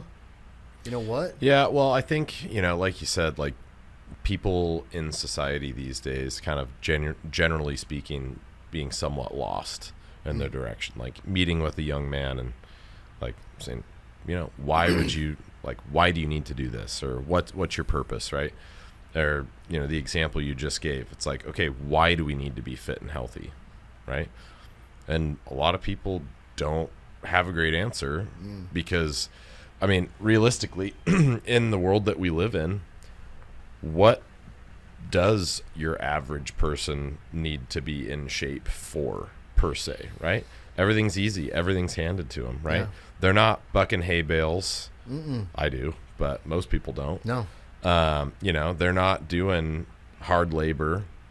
Their purpose is to get up and go to a job and then go home and hang out on the computer, on the phone. A lot of people. And so that's the longevity piece. So that's why I really stress to people, it's, we're doing these exercises now. We're working on flexibility, we're working on body alignment, we're working on functional mobility. We're working on all those things now, not for today, not even for tomorrow, but 20 years from now, 30 years from now. Because if everything's handed to you and everything is super convenient and everything is super easy, if you don't use it, you lose it. It's how stupid is that? How cliche is that? How true is that? That is 100% facts. How true is that? Oh, yeah. Your bone density decreases. Yep. Your ability to metabolize fat goes away. Yeah. Your ability body to, grow and develop lean mass. Your body just goes stores down fat. Over time. You lose muscle. Your bones become thinner. Your heart becomes ill. Your vessels become ill. What you do today, and if somebody comes to me with knee pain and they're a little bit overweight, it's a win for me if I can help them with their knee pain. If I can give them something in their toolbox to take away to help with their knee pain. Yeah, absolutely. It's a win for them if I can give them something in their toolbox to literally change the way that they look at their lifestyle, change the way they view their health, change the way that they approach health and wellness. I mean, and that's in the end, like one of the main reasons why, you, the business, the Mecca, right? That's why we're here. One of the big reasons is to inspire people to reach for more, right? Reach for more. Don't just be satisfied with, I work out from time to time. Like, no, you have a gym membership, like, use it. Go better. To the gym. Come around and be around people who are also trying to do bigger, better things. Well, we talked about the percentage, and I wish I knew. I wish I could figure that out. How many people are in? I mean, this area is growing. Oh my God, Boise was 1 million people in this area. In the Treasure Boise, Valley, there's got to be. But I mean, I could look it up and tell you. I mean, it's growing so much. But if you went to all those little enclaves, all those gyms, all those little fitness centers where people are actually working out, that percentage of this population is tiny. And I guarantee it's like that all over the country. People that are taking serious their health, their wellness, but for the long haul, for that longevity. That's the piece. And you don't have to come to the gym. Yeah, I was big and super strong and, on some 100 all-time 100 list, maybe my squat is still there in the 242s. I haven't looked at it in a long time, and that was great. That's what I wanted to do, and that was awesome. But you don't have to do that, but you have to lift weights. You've got to do conditioning. You've got to do some kind of mobilization, some kind of flexibility work. You've got to eat a relatively healthy diet of whole foods. If you're eating something that has a word in it you can't pronounce, don't eat it. It's probably a good rule of thumb. Don't eat Population in the Treasure Valley, which is Ada, Canyon, and Boise County, according to Google, is about 850,000, roughly. Almost a millsy. It's got to be more than that. Yeah, that's what Google says. But anyway. But even still, and how many of those people do you think are going to the gym? They have an actual fitness regimen that they follow. Well, the thing that I was talking to, I don't think it was you. It was somebody yesterday or the day before. Anyway, I was talking about the people as a part of our population that are in exceptionally good shape. Oof. Right? How many people is that? I was talking to my wife about this, actually. Okay. That's who it was. Because we were talking about all the peptides and all the, she was asking me about some, performance enhancers that people use and things like that. And it's just, because that is a fascinating world. But regardless, we were talking about, as a percentage of the population, or like how many people you see out in quote unquote the wild. I always use the airport as the example, right? How many people do you see that are in good shape? And of those people that you do see that are in great shape, how many of those are like a professional at something or nearly a professional at something, right? Whether that be, more of the basketball, baseball, football, you name it, mainstream sports, or if it's somebody that's like, super into CrossFit or super into triathlons or, you name it, right? Bodybuilding, right? You walk through the airport and if you are one of those people that is in good shape, you are nearly by yourself. Oh yeah. You're rare. You are very rare. I'm not, I'm muscly. I'm 220 pounds, 5'9", 56, lean-ish. Let's not get crazy. But that amount of skeletal muscle is not common. But people still will be like, dude, you're jacked. Holy cow, whatever, and then I got the flow going. So you look like Thor. I get a Sammy Hagar a lot lately. Oh, That's nice. because I'm a musician. But and I'm like, and I just kind of laugh to myself because I know, personally, some of the largest, monstrous, biggest people on the planet. Like I know Hoptor Beerson, I know Brian Shaw, I know Donnie Thompson. I know these people. Those dudes are and they're monsters. Aliens. Well, some of them. Brian Shaw and Hoptor, they're like biblical giants. Yeah, they're legitimately. But that dude's jacked. Oh, my cousin used to bend whatever. I know some of the strongest. Everybody's got a cousin. People on the planet, and I kind of laugh to myself. It's just like, I used to be pretty strong. You're a product of your environment, though, right? right? I'm just a guy now, and I'm a physical therapist, but maybe not this level of musculature, but some level of fitness is achievable by everyone. Yeah, it is. It just is. Yeah, it is, and it's really too bad that when you walk around in normal society, we could just call them the muggles. Walk around all the muggles, the non-wizarding folk, the non-lifting folk, right? But it's like, somebody like you are an anomaly. Yeah. And that really should not be the case. It shouldn't. It should not be the case. It's like if I could just go around and say, okay, we're just going to purely measure it off of how many people don't have a gut. Oof. The airport's a good one. The airport's a good one. The old mall used to be the thing. Oh, yeah. Or if you, I don't know if you ever do the grocery shopping.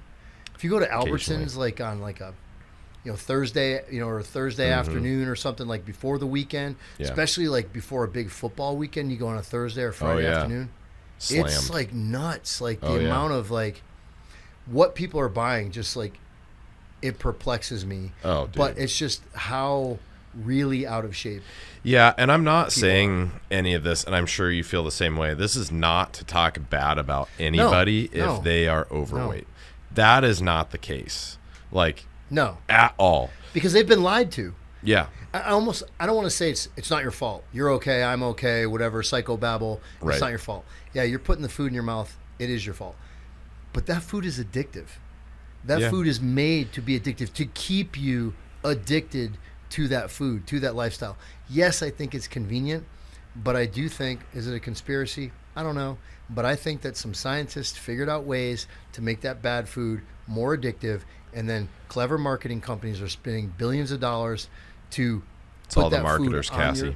The marketing people. Cassie's Cassie's our marketing person. It's her fault. It's all her fault. Any of the comments that you want to blame, send it to Cassie. Marketing people, it's definitely their fault. Yeah. It's just wild to me, though. And the thing is, like, I want to help shed the light for all of those people. And, like, it does not have to, like, you do not have to be unhealthy. No. You don't have to be jacked. Here's another thing. You don't have to spend hours in the gym. No. That's a lie.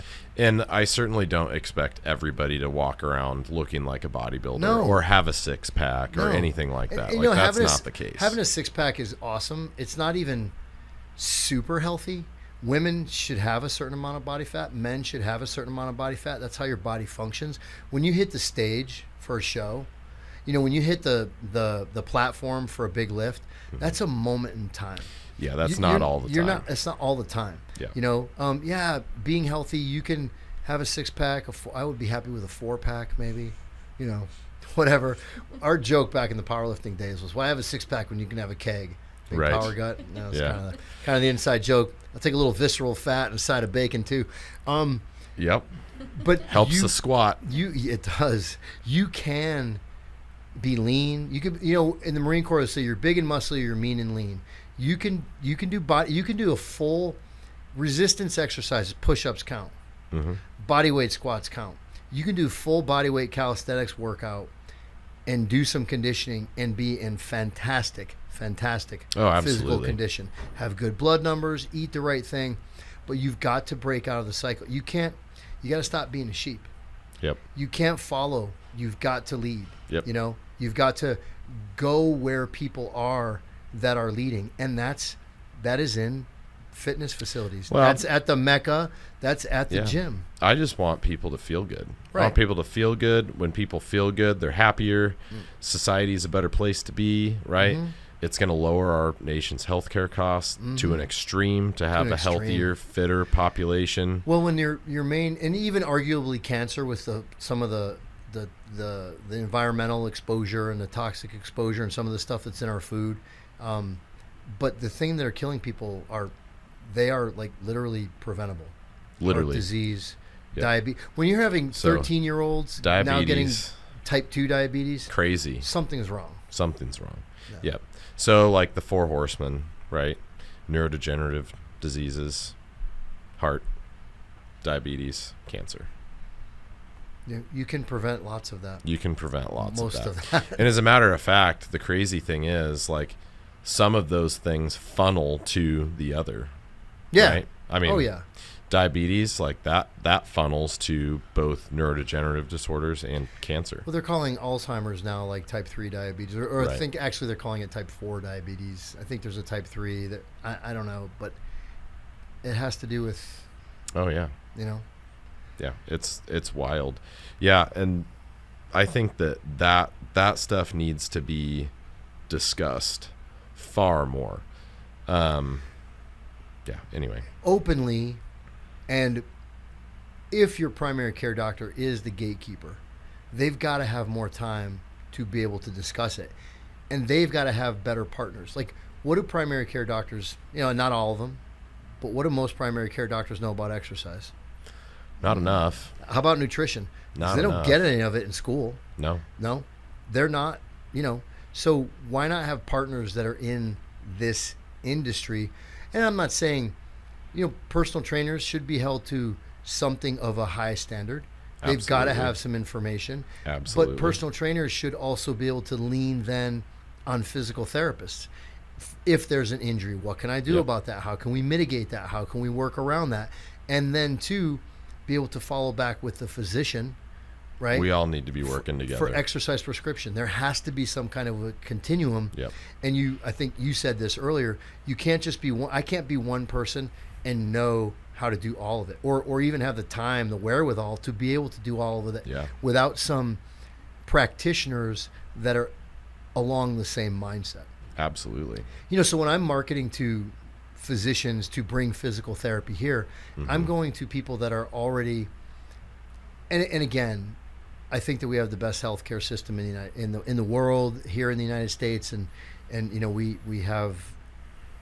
Is it broken though? Yes, right. It's broken. So I am talking to folks that are already like-minded with longevity and really the correct kind of testing and really what you need to do to have that playbook for life, and that they understand that physical fitness, not big and strong, not monsters, not running marathons, but physical fitness in general is just going to improve your longevity. Absolutely. If you do a VO2, the VO2 max is the best indicator of to decrease all cause mortality. If you want to decrease your chance of dying of cardiac disease, respiratory disease, diabetes, you need to know your VO2 max. And then you also need to sit in the 75th percentile of your age. Yep. You don't have to be at the 90th percentile. Right. Just the 75th percentile. Just improve. Just get better. Yep. Yeah, it takes some conditioning. It takes some work. Again, we're prescribing hard work. But if you want to live a longer, healthier life, if you really want to have longevity, those are the things you need to do now, no matter what your age. And that's the cool part is, there are studies, you can increase muscle mass in your 7th, 8th decade of life. Oh, yeah. You can still put on muscle mass. You can still improve your cardiac output. Yeah. You can still become healthier. Absolutely. Well, I have a few questions for you that are all right. A little bit off the cuff. Let's go. Here we go. Is it history? No. Science? No. I have a few questions that I like to ask our guests so people get to know them a little bit better, especially when they're part of the team here. So if somebody is struggling or stuck, what words of wisdom would you give them? Struggling or stuck? So a lot of what I do comes through inquiry. Mm-hmm. So I talk to people. I do this as a health and wellness coach, as an accountability partner. I do this as a physical therapist. I just do this as a father, as a human being. I'll ask what the situation is. Mm-hmm. I'll ask maybe more generally, kind of what really matters to you, what brings you joy. And then if I don't offer a ton of advice, but if I do think that something would help, I'll ask their permission. Hey, do you mind if I talk to you about this? Mm-hmm. And then give them some information and then say, what do you think about that? If somebody is open 100%, and I will say this now and always, if somebody is open to it, I'll just pray with them. If there's somebody's really struggling, I won't proselytize. I am not a biblical scholar, but sometimes just some quiet time with your hand on somebody's shoulder and just asking a higher power, asking God to watch out for them, to pray together. Sometimes that's what people need to uplift them. If somebody's open to that, I would always offer prayer. Yeah, I think that's a great answer. What are some of the things that you have used to get through some sticking points in your life when you're making big decisions? Right down prayers, probably right down on my knees, man. Yep. I go with my gut a lot. That's fair. Your gut's not going to lie to you. Your gut is not out to get you. Your gut isn't scheming to get over or trick you. Mm-hmm. Your gut's not always right. Yep. But if my intuition has a vibe about somebody or something or a situation, I'll go with my gut. I'll definitely pray about it. But I also, I was a sticky note person for the longest time. That's my organizational skills come to sticky notes. But I'll do like an analysis, cost benefit. If I'm trying to make a decision, what's the downside? For example, because we talked about this 2 years ago, or I think you had the gal Jenny was here. I was like, I'm a physical therapist, right? This was this was a conversation, maybe even time 4 years ago, maybe. Yeah. And then, but I was working for the federal government, and I was wanting to leave the federal government, and so I was like, all right, well, I have to go get a job and go work for corporate PT. But that was a gut check.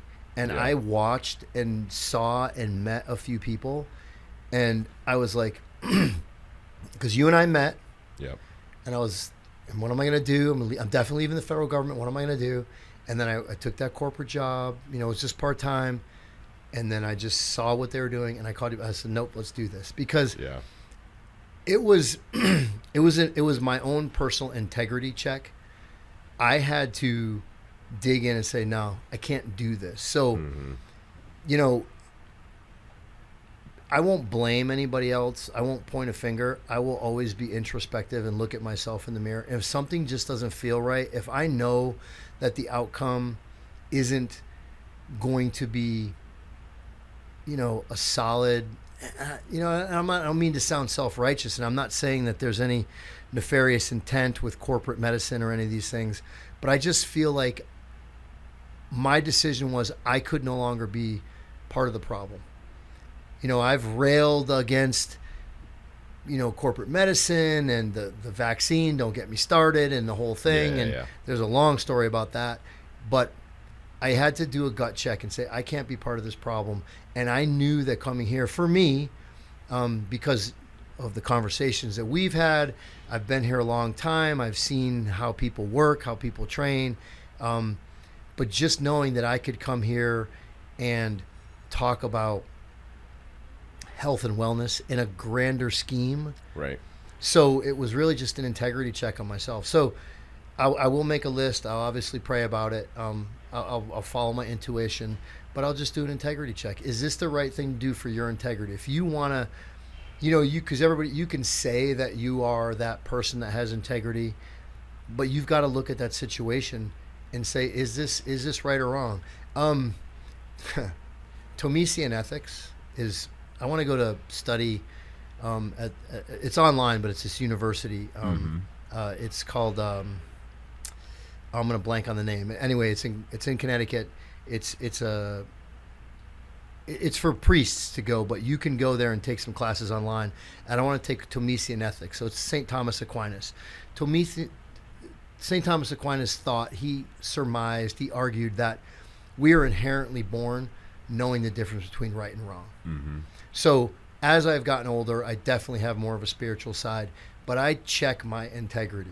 And if it does not feel right, then I can't be part of it. So this big decision that I made to come do this, to come here, right. And I stand out there and I talk to people every day, and I am enjoying it. Like I can't even imagine, like, probably 3 different people came today and talked and asked me some questions, and I did not sign them up as physical therapy patients, but I talked to them about their injury and what they could possibly do and what might be wrong and what I would do. And when they need me, they'll know I'm here. And so I did the right thing. Yeah. And so that was a big thing. So if I'm having a decision like that, it comes down to faith. It comes down to my gut. It comes down to making that list of pros and cons. But there's really an integrity check for me. Yeah. No, a lot can be said for that. And chasing your true purpose, right? And your gut will lead you towards that true purpose. Like, when you're doing the right thing. You asked me a question before, and I was kind of talking about whole health and wellness and how do we get people to make those changes, and we kind of went off on a tangent. Yeah. Being at the VA, I was in upper management, and I could affect only so much. One at a time is how we make those changes. And unfortunately, who can you reach out to today with prayer or with maybe solicited advice on a healthy lifestyle, on a healthy path? What connection can you make with somebody else? And that's how we do it. Unfortunately, it's one person at a time. Absolutely.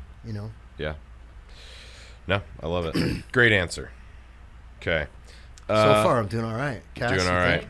This is an interesting question to me. As a matter of fact, when you're first meeting somebody, you should ask them this question. It'll tell you a lot. Okay. If you could have dinner with 3 people, dead or alive, who would they be and why?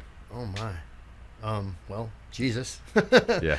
It's an easy one. Marcus Aurelius. Oh, there you go. Yeah. And maybe Lao Tzu. Lao Tzu was Taoism. Yep. Yeah. Yep. Tao Te Ching. So those 3, I think. I love Stoic philosophy. Oh yeah. And Marcus Aurelius really resonates with me. I like Seneca, Epictetus. There's a bunch that are good. Yeah. But Meditations is one of my favorite go-to books. Marcus Aurelius. I grew up. My mom was kind of a hippie, and I grew up in martial arts, and I probably knew more about Tao Te Ching for a long time than I even knew about the Bible. And I just flow like water. I mean, to know, and I'll quote, and this is definitely not verbatim, and depending on what translation you read anyway, so it's probably as close as any other translation. But number 33, to know other men is learned, to know oneself is true enlightenment. I mean, that's something I grew up with. I mean, I was reading this when I was like 15, 14 years old. What's amazing is how those things have like transcended generations. Well, and then obviously the big one for me is Jesus, and going back to the Bible. I read, for myself, for my own edification. I have like 7 or 8 different Bibles, and I'll pick out a small paragraph and I'll read the different translations in the different books. I have, obviously everybody has the New King James, and I'll have, the American edition, but now I have like a Geneva Bible, which was written before the King James, that only was written from the Greek and the Aramaic and was not written from Latin translation. Right. So just to see and read, and I don't know, I get joy in that, but very often I stick really close to the Gospels, and the reason I do that is because of the red words, and people are like, huh? It's like the New King James version of the Bible, one of them that I have, somebody gave to me a long time ago. Kevin Kellogg, he was Kevin Kello, and I think he's Bishop Kello now. He was a training partner of mine a long time ago, and so he gave me this Bible. It's all black text, but the red words in the New Testament, particularly in the Gospels, those are Jesus's words. Oh, gotcha. So like, I find comfort in those. So yeah, definitely Jesus, Lao Tzu, and Marcus Aurelius. Okay. I think that would be a heck of a party. That would be a party. There'd be a lot going on. You'd walk away feeling like, be like water. Don't let things affect you. I think that'd be a little too much to soak in to a degree. I think, but also not at the same time. Yeah. Right. Yeah. Different parties too, like different food. Oh yeah. I mean, wine? just lots of wine. lots of wine in that group. Yeah, that's for sure. Top 3 books. Whoa. Well, I'm very boring because we already know them. We kind of went over the 3. The Bible, Meditations, and Tao Te Ching. I like. I'm reading one now that I am wrestling with. We Who Wrestle with God. It's Jordan Peterson. Yeah. And his writing style I love because his writes like he talks. His writing is hard for me to follow, but man. sometimes it's hard. Gosh. I'll tell you another good one though, and this is Super Training. Super Training. I'll find my copy. I got my copy from Mark Bartley. Yes. He gave me his copy. Spudding. Super Training by Mel Siff. So Dr. Mel Siff and then some Russian guy, I can't pronounce his name. After the fall of the Soviet Union, they went over there and got all this information. So a lot of it's based on Soviet principles of weightlifting, of Olympic weightlifting. Yep. But like periodization and like speed, strength, speed, general physical preparedness. Yep. A lot of the conjugate system, a lot of what Louis Simmons talks about was originated from that, right? It came out of Super Training. Yeah. But when you read Super Training, you read like a page and then you read the second page. By the time you get to the second page, like your brain's just like twitching, like zzz, zzz, zzz, and you got to go back and reread it. Yeah. Super Training was a really good book. Joint Form and Function is a book that I have. I just call it the lime green book. Okay. And it was one of my textbooks. And it really just talks about the joint mechanics in every single joint, all the strength curves and everything. Oh yeah. It's definitely one of my go-to books as far as. That's interesting. And I read to study up again. Yeah. One of the trainers here was this injury, and they were talking about, I think they were saying, maybe thinking it was teres major. And it was like something that helps with the lat pull down because he was getting this pain. And I went and I pushed on it and I was feeling it and I was like, man, I'm thinking it's serratus anterior. Yeah. So I had to go back and reread, okay, what are the actions? What are the motions? What would happen if you did this? And because he really didn't know how he hurt it. He just knew when it hurt. So I will go back and reread and reread just so you got to. You have to. You know? I forget the muscles of the neck like every week. I swear I have to review that again. And I'm like, oh yeah, this is that one. And same thing with the forearm. Like, dude, the neck and the forearm, there's so many little muscles in there that you never talk just about. All these little intricate movements and if you I know there's a ton of people that they're probably better than me. I'm going to put my fingers here and I'm sitting right on the belly of the whatever. And it's like, you don't know what you're sitting on. You're just saying that. You know what I mean?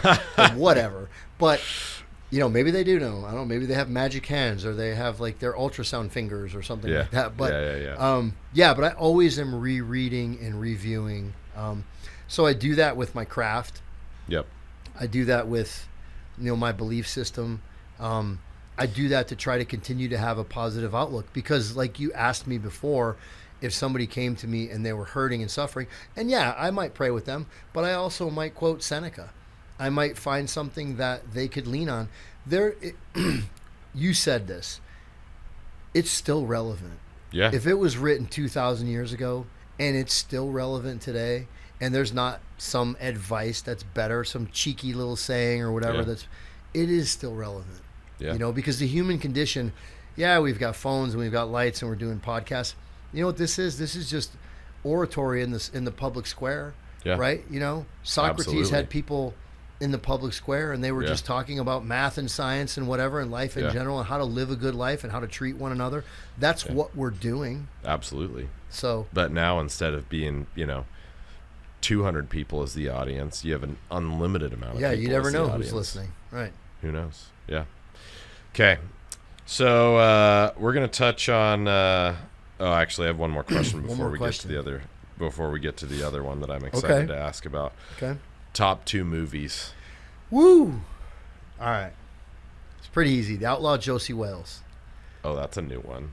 You never heard of that? I think I've seen that. It's Clint Eastwood. Oh, okay. Yeah, and it was a movie that he should have gotten.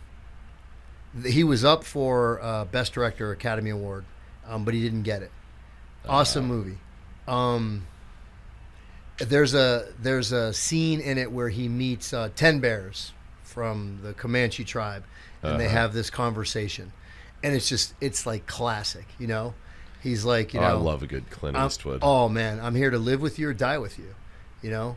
And then he tells them all the stuff. If I live with you, when you guys go out of town, or when you leave for the winter, we're gonna jerk beef and whatever, and he says, well, these things that you're promising, we already have.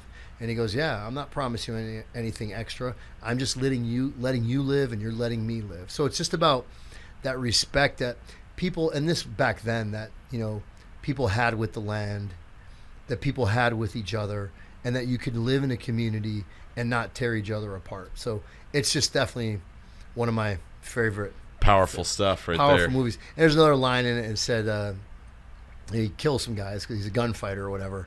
And the kid he's riding with said, man, I wish we could bury these guys. He said, the hell with them guys.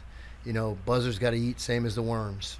It's just a great line, delivered in like classic Clint Eastwood. That's awesome. So definitely that. And then, this one's bad because it's disturbing, and I'm not a ghoul or anything, but I like movies where I like horror movies. I grew up watching horror movies. Oh man, you're one of those. And I like movies that leave me. This is why we asked this question. I like movies that leave me feeling a little bit uncomfortable. Okay. Fair enough. So, The Devil's Rejects, Rob Zombie. Oh, dude. I remember I went and saw a matinee. Woof. I went and saw a matinee, and I was just like, I sat after the movie was over, and I was just like, I feel like violated. Like like that, Oh yeah. And then so I'll give one honorable mention, and I'm gonna throw a plug in. So when it comes out, I can't promise that I know when it comes out. I have no idea, but it was just rated the second best horror movie of 2025.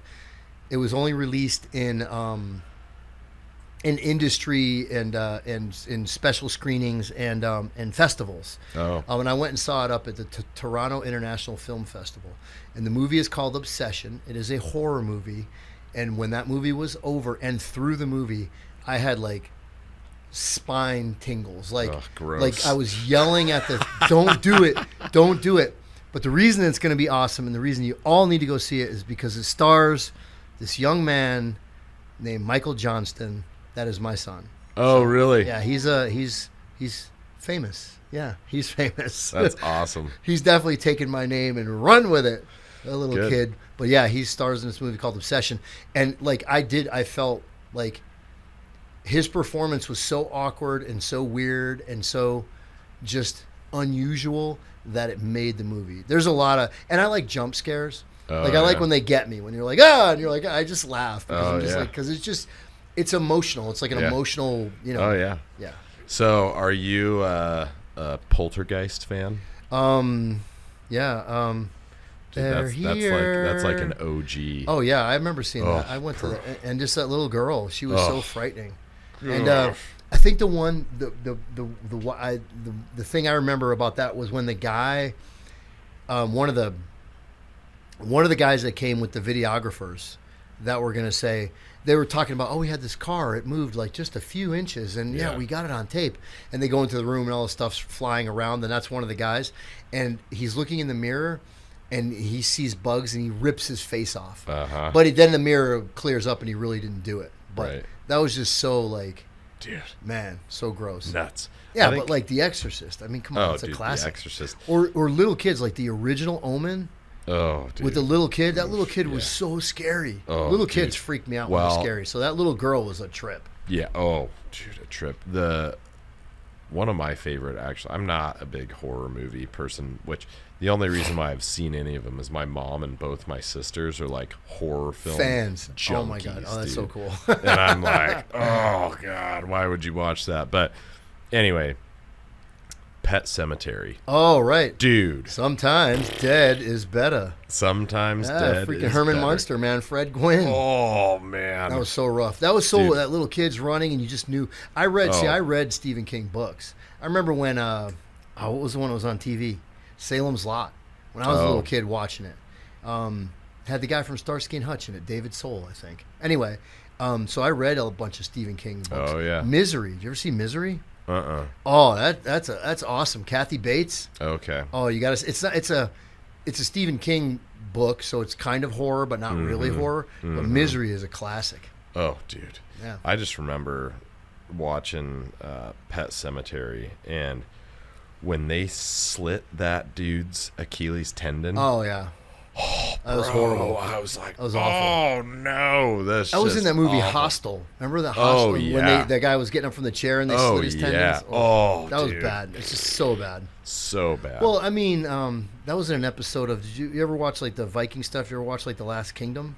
I didn't see that. Last Kingdom was awesome. It was. There's a character in it that he's a made up character, but historically the battles and the battle sequence and like what happened in those battles and like which side won. That part's true, and some of the historical characters are true. There was an Achilles tendon slashing in that, and it was just so bad, gnarly. So that would just be oddly. So I'm such an anatomy nerd that anything like that, I'm just always grosses like, you out. Well, and it's fascinating and disgusting at the same time, and you're like, man, what would happen? What would happen? You know, you're like, and that's the same thing with like injuries, like. You know, watching some of those pages on Instagram that are like, medical X, Y, and Z. There's always some crazy, and you're like, like, you know, some dude gets I saw one the other day. Some dude had like a fence post like through his shoulder, and you're just like, how does that happen? So the Marine Corps, when you got to your first base, you had to go watch a movie about drunk driving. Because a lot of Marines, drink and drive. Yeah. Imagine that. Huh. And so basically, it is like, you know, remember that? What was that movie? Face of Death or whatever, 100,000 Faces of Death or whatever. And there was supposed to be like real video of really people getting killed. I remember it was an old one. About, yeah. This was the Marine Corps. They really had imagery of car wrecks of Marines that were dead. Brutal. Like, and just you watch this to try to get you from drinking and driving. I mean, I didn't drink and drive. It was pretty good. Yeah. I was like, nope, I didn't. Nope. This was way before Uber. We always had a DD, and that guy was always pissed. But yeah. But I started watching horror movies when I was a kid. There was in Hartford, Connecticut, there was a place called the Wadsworth Athenaeum, and it was an old opera house. And so my aunt, my dad's sister, would take me to see all the horror classics. So I saw Phantom of the Opera with Lon Chaney, nice. like the silent movie. Yeah. The original Nosferatu. It was German. It was silent, but it was, you know, so they had the you know, you had to read. Mm-hmm. And then like the original Dracula, Bela Lugosi, the original Wolfman, Creature from the Black Lagoon, all like in the big screen. Oh, that's cool. Like in this old opera house. So I just grew up loving it, and I got my kids into it. They like horror movies too. So Mikey, he was super excited to be acting in this like this movie will come out, and it's sold actually from the festival. Oh, okay. I think the budget was $1 million, and it sold to like a big. That's why films go to festivals, independent films, so they can try to sell to a big company. Yep. Sold for like $15 million. Oh, nice. So and the actors don't get paid much, but it's pretty cool. So I was excited to be there for that. So but just a horror movie. It's something you can do together. I mean, Yeah, absolutely. doing stuff with your kids is always. Dude, it doesn't that give you like always the best? Like that's your purpose. Like that your why. You know what I mean? Like for sure. Especially when you guys connect on some level. Oh yeah, get to share something with your kids. Yeah, absolutely. I think that's my oldest. He, for whatever reason, he loves scary movies, and he shares that with my mom. And I'm like, you're weird. You guys are nuts. You guys are weird. Cool. I'll watch something occasionally, but now, like, you guys watching any of the Ed Gein stuff? I finished that. Is it so good? So really? Creepy. So when I was a kid, what's it on? Netflix. Ed Gein. Oh, yeah. You know Netflix. who Ed Gein is? Oh man, Ed Gein's like the OG serial killer.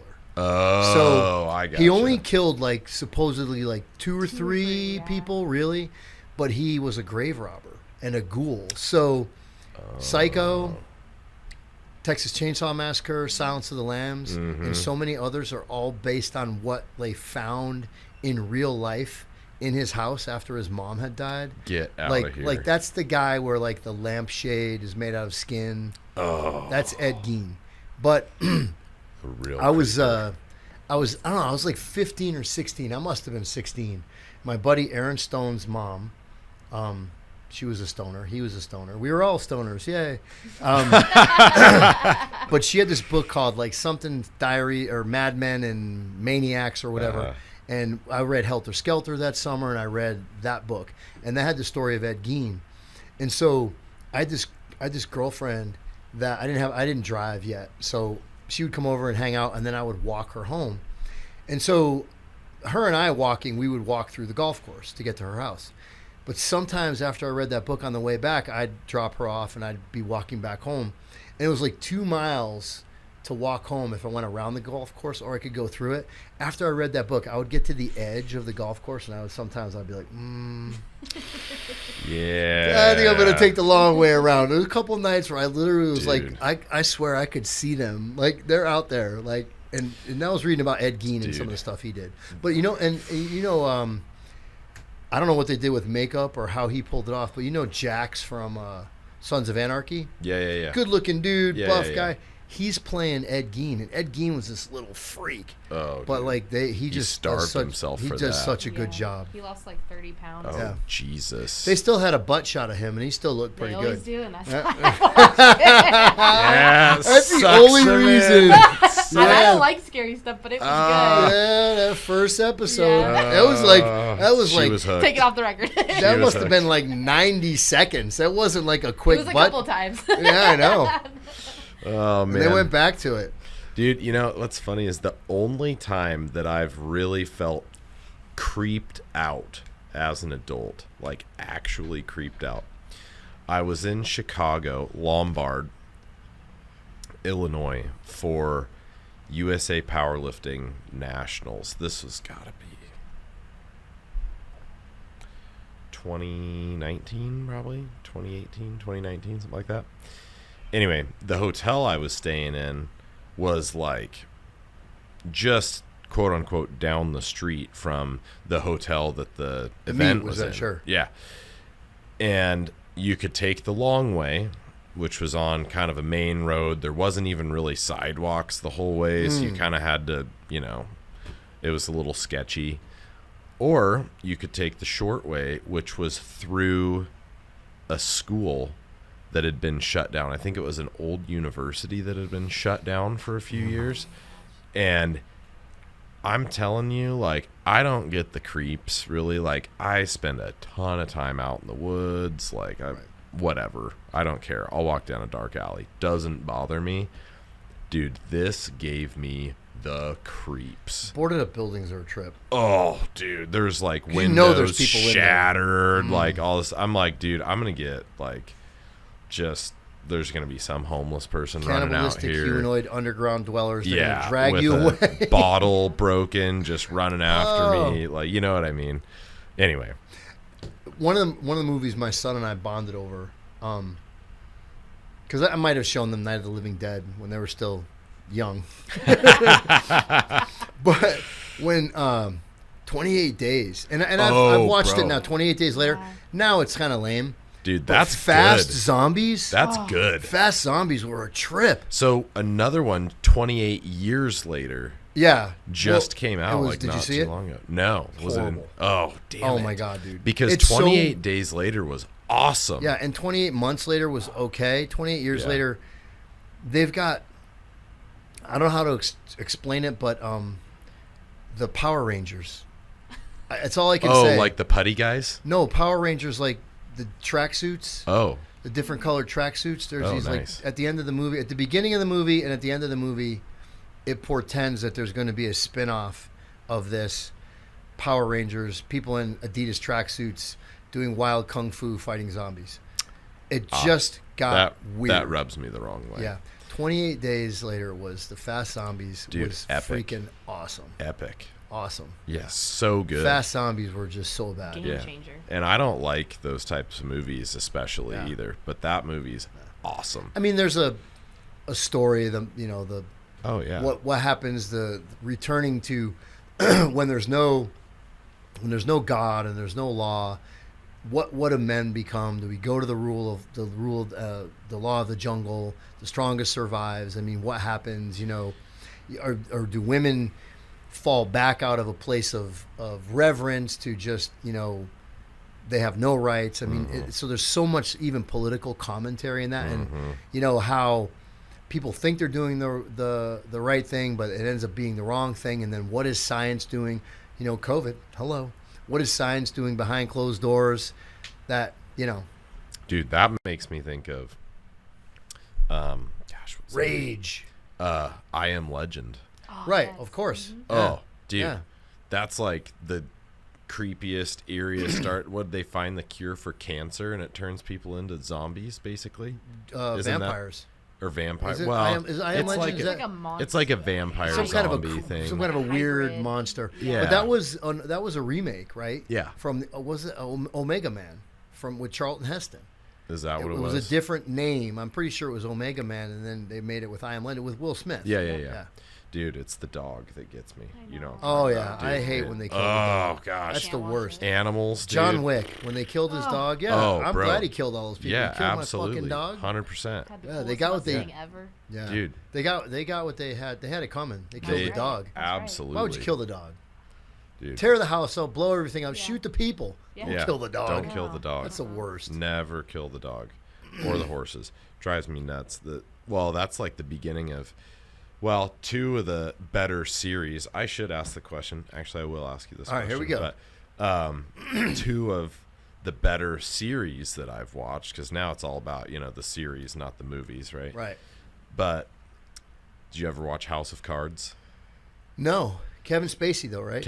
Dude, I'm not a huge Kevin Spacey fan, but that Great role actor was in that one. perfect for him. And yeah, first opening scene of that show, kills a dog. Oh, Right? And then another great series that many people have watched, Yellowstone. oh yeah. First opening of that, has to shoot his horse. Yep. And I'm like, oh gosh, they just get you with that stuff right out of the Yeah. gates. But the question is, favorite series?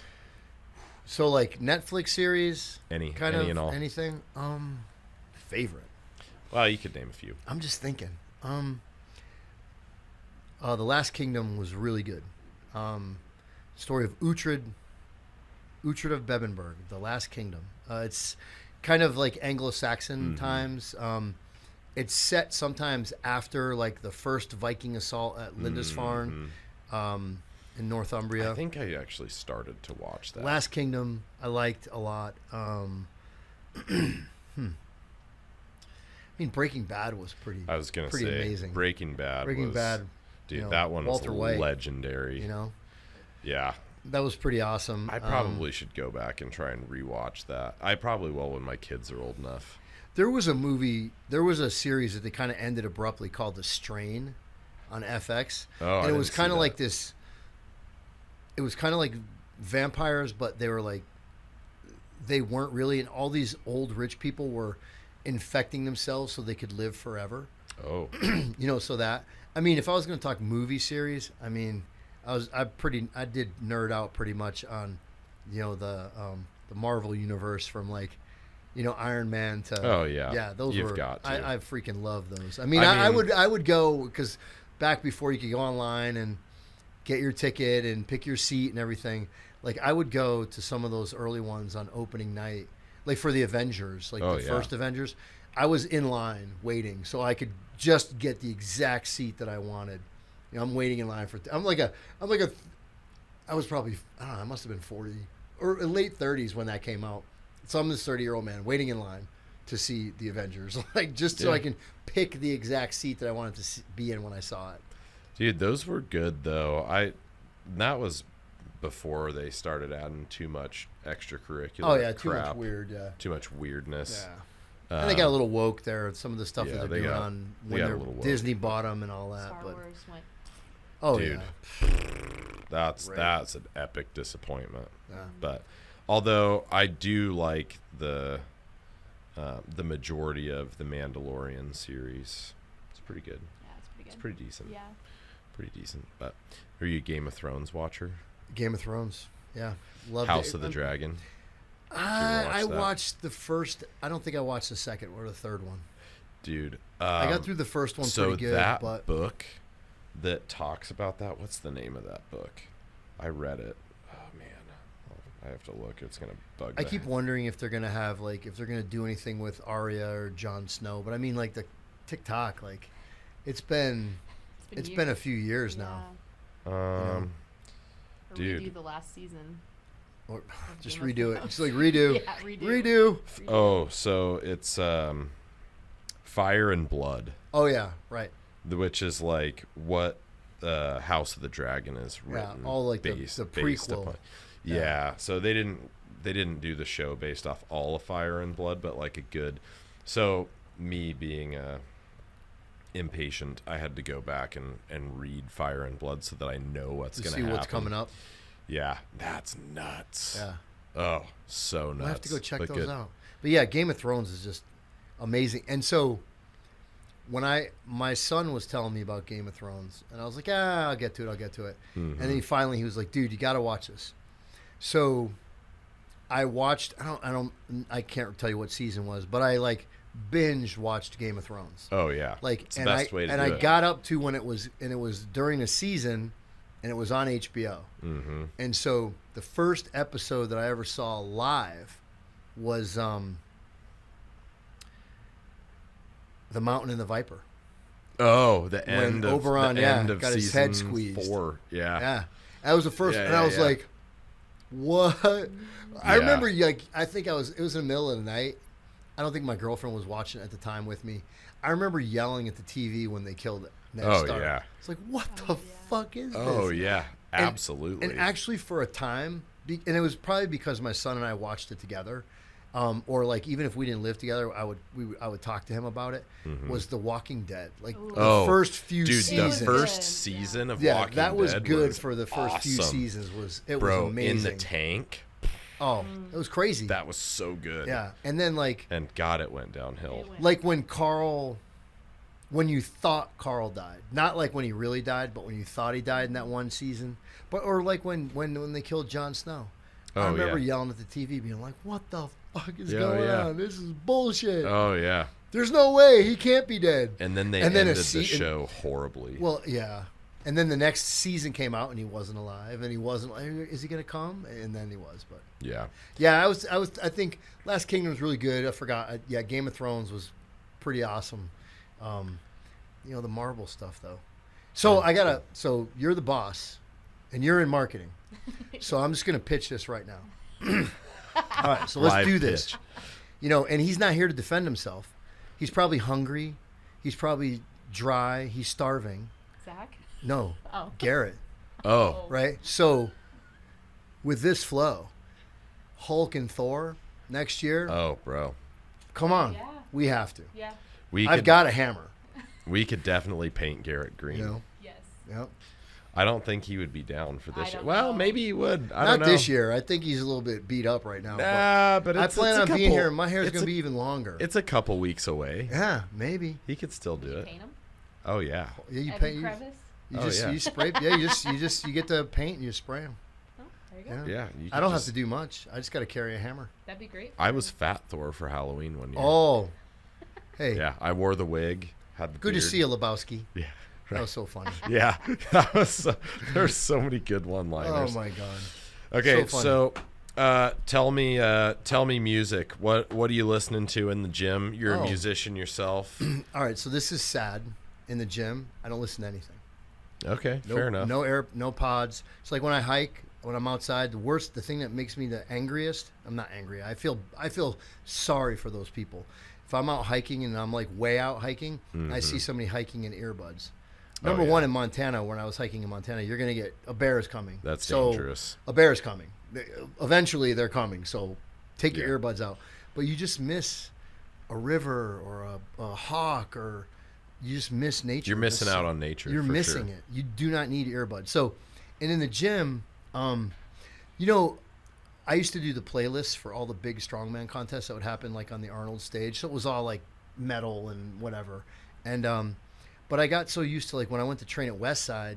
I didn't go to Westside. When I went to train in Columbus, Ohio, and I trained with Chuck and Jerry O and a lot of those guys, they used to listen to gangster rap, like banging like Big Sean or Little Sean or whatever, like hardcore gangster rap. And so That's hilarious. at some point, I just quit listening to music. I don't even care. So I just train and just listen. So I figure kinesthetic awareness, I want to know where my body is in space, and I just want to be able to go through, particularly when I was squatting big, when I was doing strongman, when I was doing a big lift, I needed to be in tune with my body. So I don't really even care what's playing. Now, when Just it comes drown to it out. when it comes to what I listen to, one of my favorite bands, and I think it should be all of your favorite bands, I encourage you to go to Spotify right today after you hear this and look up the Mike Johnston Band. Yeah, there you go. Southern rock. It There you is go. absolutely amazing. And Shameless plug. The I lead love it. singer, oh man, that guy's just Link killer. in the description. That's right. Yeah, link. right. Yeah, put a link in the description. The Mike Johnston Yeah. Band, all original, right out of here, right out of Idaho, all original music. But I'm a big blues fan. I grew up listening to the blues. Okay, that's and, fair. I love Southern rock. It probably kind of, it kind of informs how I write music. But Allman Brothers, Black Sabbath, though, because I do like rock. I was a metal kid.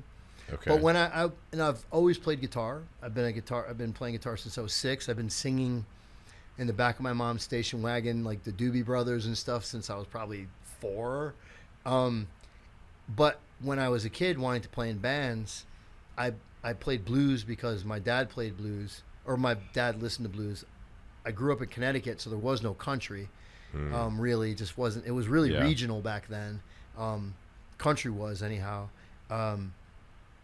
So I would, and when I was in high school in bands, they all wanted to have like metal bands that were like Rob Halford, and my voice is not like that. And by the time grunge came, where I could sing, because I can sing Chris Cornell songs and things now, by the time that came around, I was in the Marine Corps, so I wasn't thinking about it. So many years later, as I'm finally chasing my musical dreams or whatever, it's definitely that kind of throaty, deep, raspier type thing. It's my style, and that's just what I like Greg Allman, those kind of singers. Okay. It's just what I kind of gravitated to. I still need as to a come kid. watch it at some point in time. Yeah. I got to make it out. I don't want to. Well, why not? Cassie, you could just edit this part out. October 24th at Indian Creek Steakhouse. You can see the Mike Johnston Band. When is that? October 24th. October it's a Friday. 24th. Okay. It's at the Indian Creek Steakhouse. Oh shoot, I'm gonna be out of town. Well, November 1st, you have another chance at the Whiskey River in Nampa. I will be here for that. Whiskey River in Nampa. We have 2 shows that day. We're doing. So we do some. The cool thing, all the musicians in my band are kids. They're younger. Oh, okay. And so we do a lot of charity events. We're doing Making Strides Against Breast Cancer down at the Gene Harris Band Shell. I forget the name of that park, Laura Davis Park or whatever. It is. Julia Davis. Julia Davis Park. Yep. So that's they have their 2nd annual walk to fight against breast cancer. So we're just doing that's a pro bono thing. We're doing that. And then that night we have a show at Whiskey River. And then on the 23rd at Maddie's, which is close to here, my bass player has like a men's group called Bearded Villains. And they just do like this men's retreat type stuff. Very and that's cool. He started I like there are chapters all over the U.S., but he started the chapter here in Idaho. And so we're doing with them at Maddie's, we're doing a Toys for Tots drive. Oh, cool. So the full band's going to be playing there too. That's so I like awesome. to do that stuff. Heck yeah, man. And then me, I play everywhere as a solo artist all the time. So yeah, I'm always out there, out there making music. So. Well, perfect. Yeah. Well, dude, I loved having you on. Oh yeah. We'll do it again. Let's talk about the vaccine next. Oh, yeah. Right. Or like, anything. I mean, Yeah. we can talk about, all of it. Well, thanks for Fitness. coming on. Oh, it's my pleasure. And I'm really happy to be here. Thanks for having me here. Dude, it's my being pleasure. part of the Mecca team and really, really helping people on their fitness journey wherever they want to go. I'm happy to help them navigate. I love that. I love it. No, we really appreciate you being here. Loved having you on. We've had many conversations, so it's nice to be able to record some of it. Yeah. Hopefully it helps somebody. I hope you don't have to edit too much out. I mean, we don't. Yeah, we don't need to edit. That's fine. We'll just throw her all in there. Throw it out there, see what happens. Cassie might be trying to sneak an edit in for something, my gosh. but But anyway, no. Yep, my Thanks pleasure. for being on. Thank you so much. We'll do it again. We'll see you guys next time. Thank you, sir.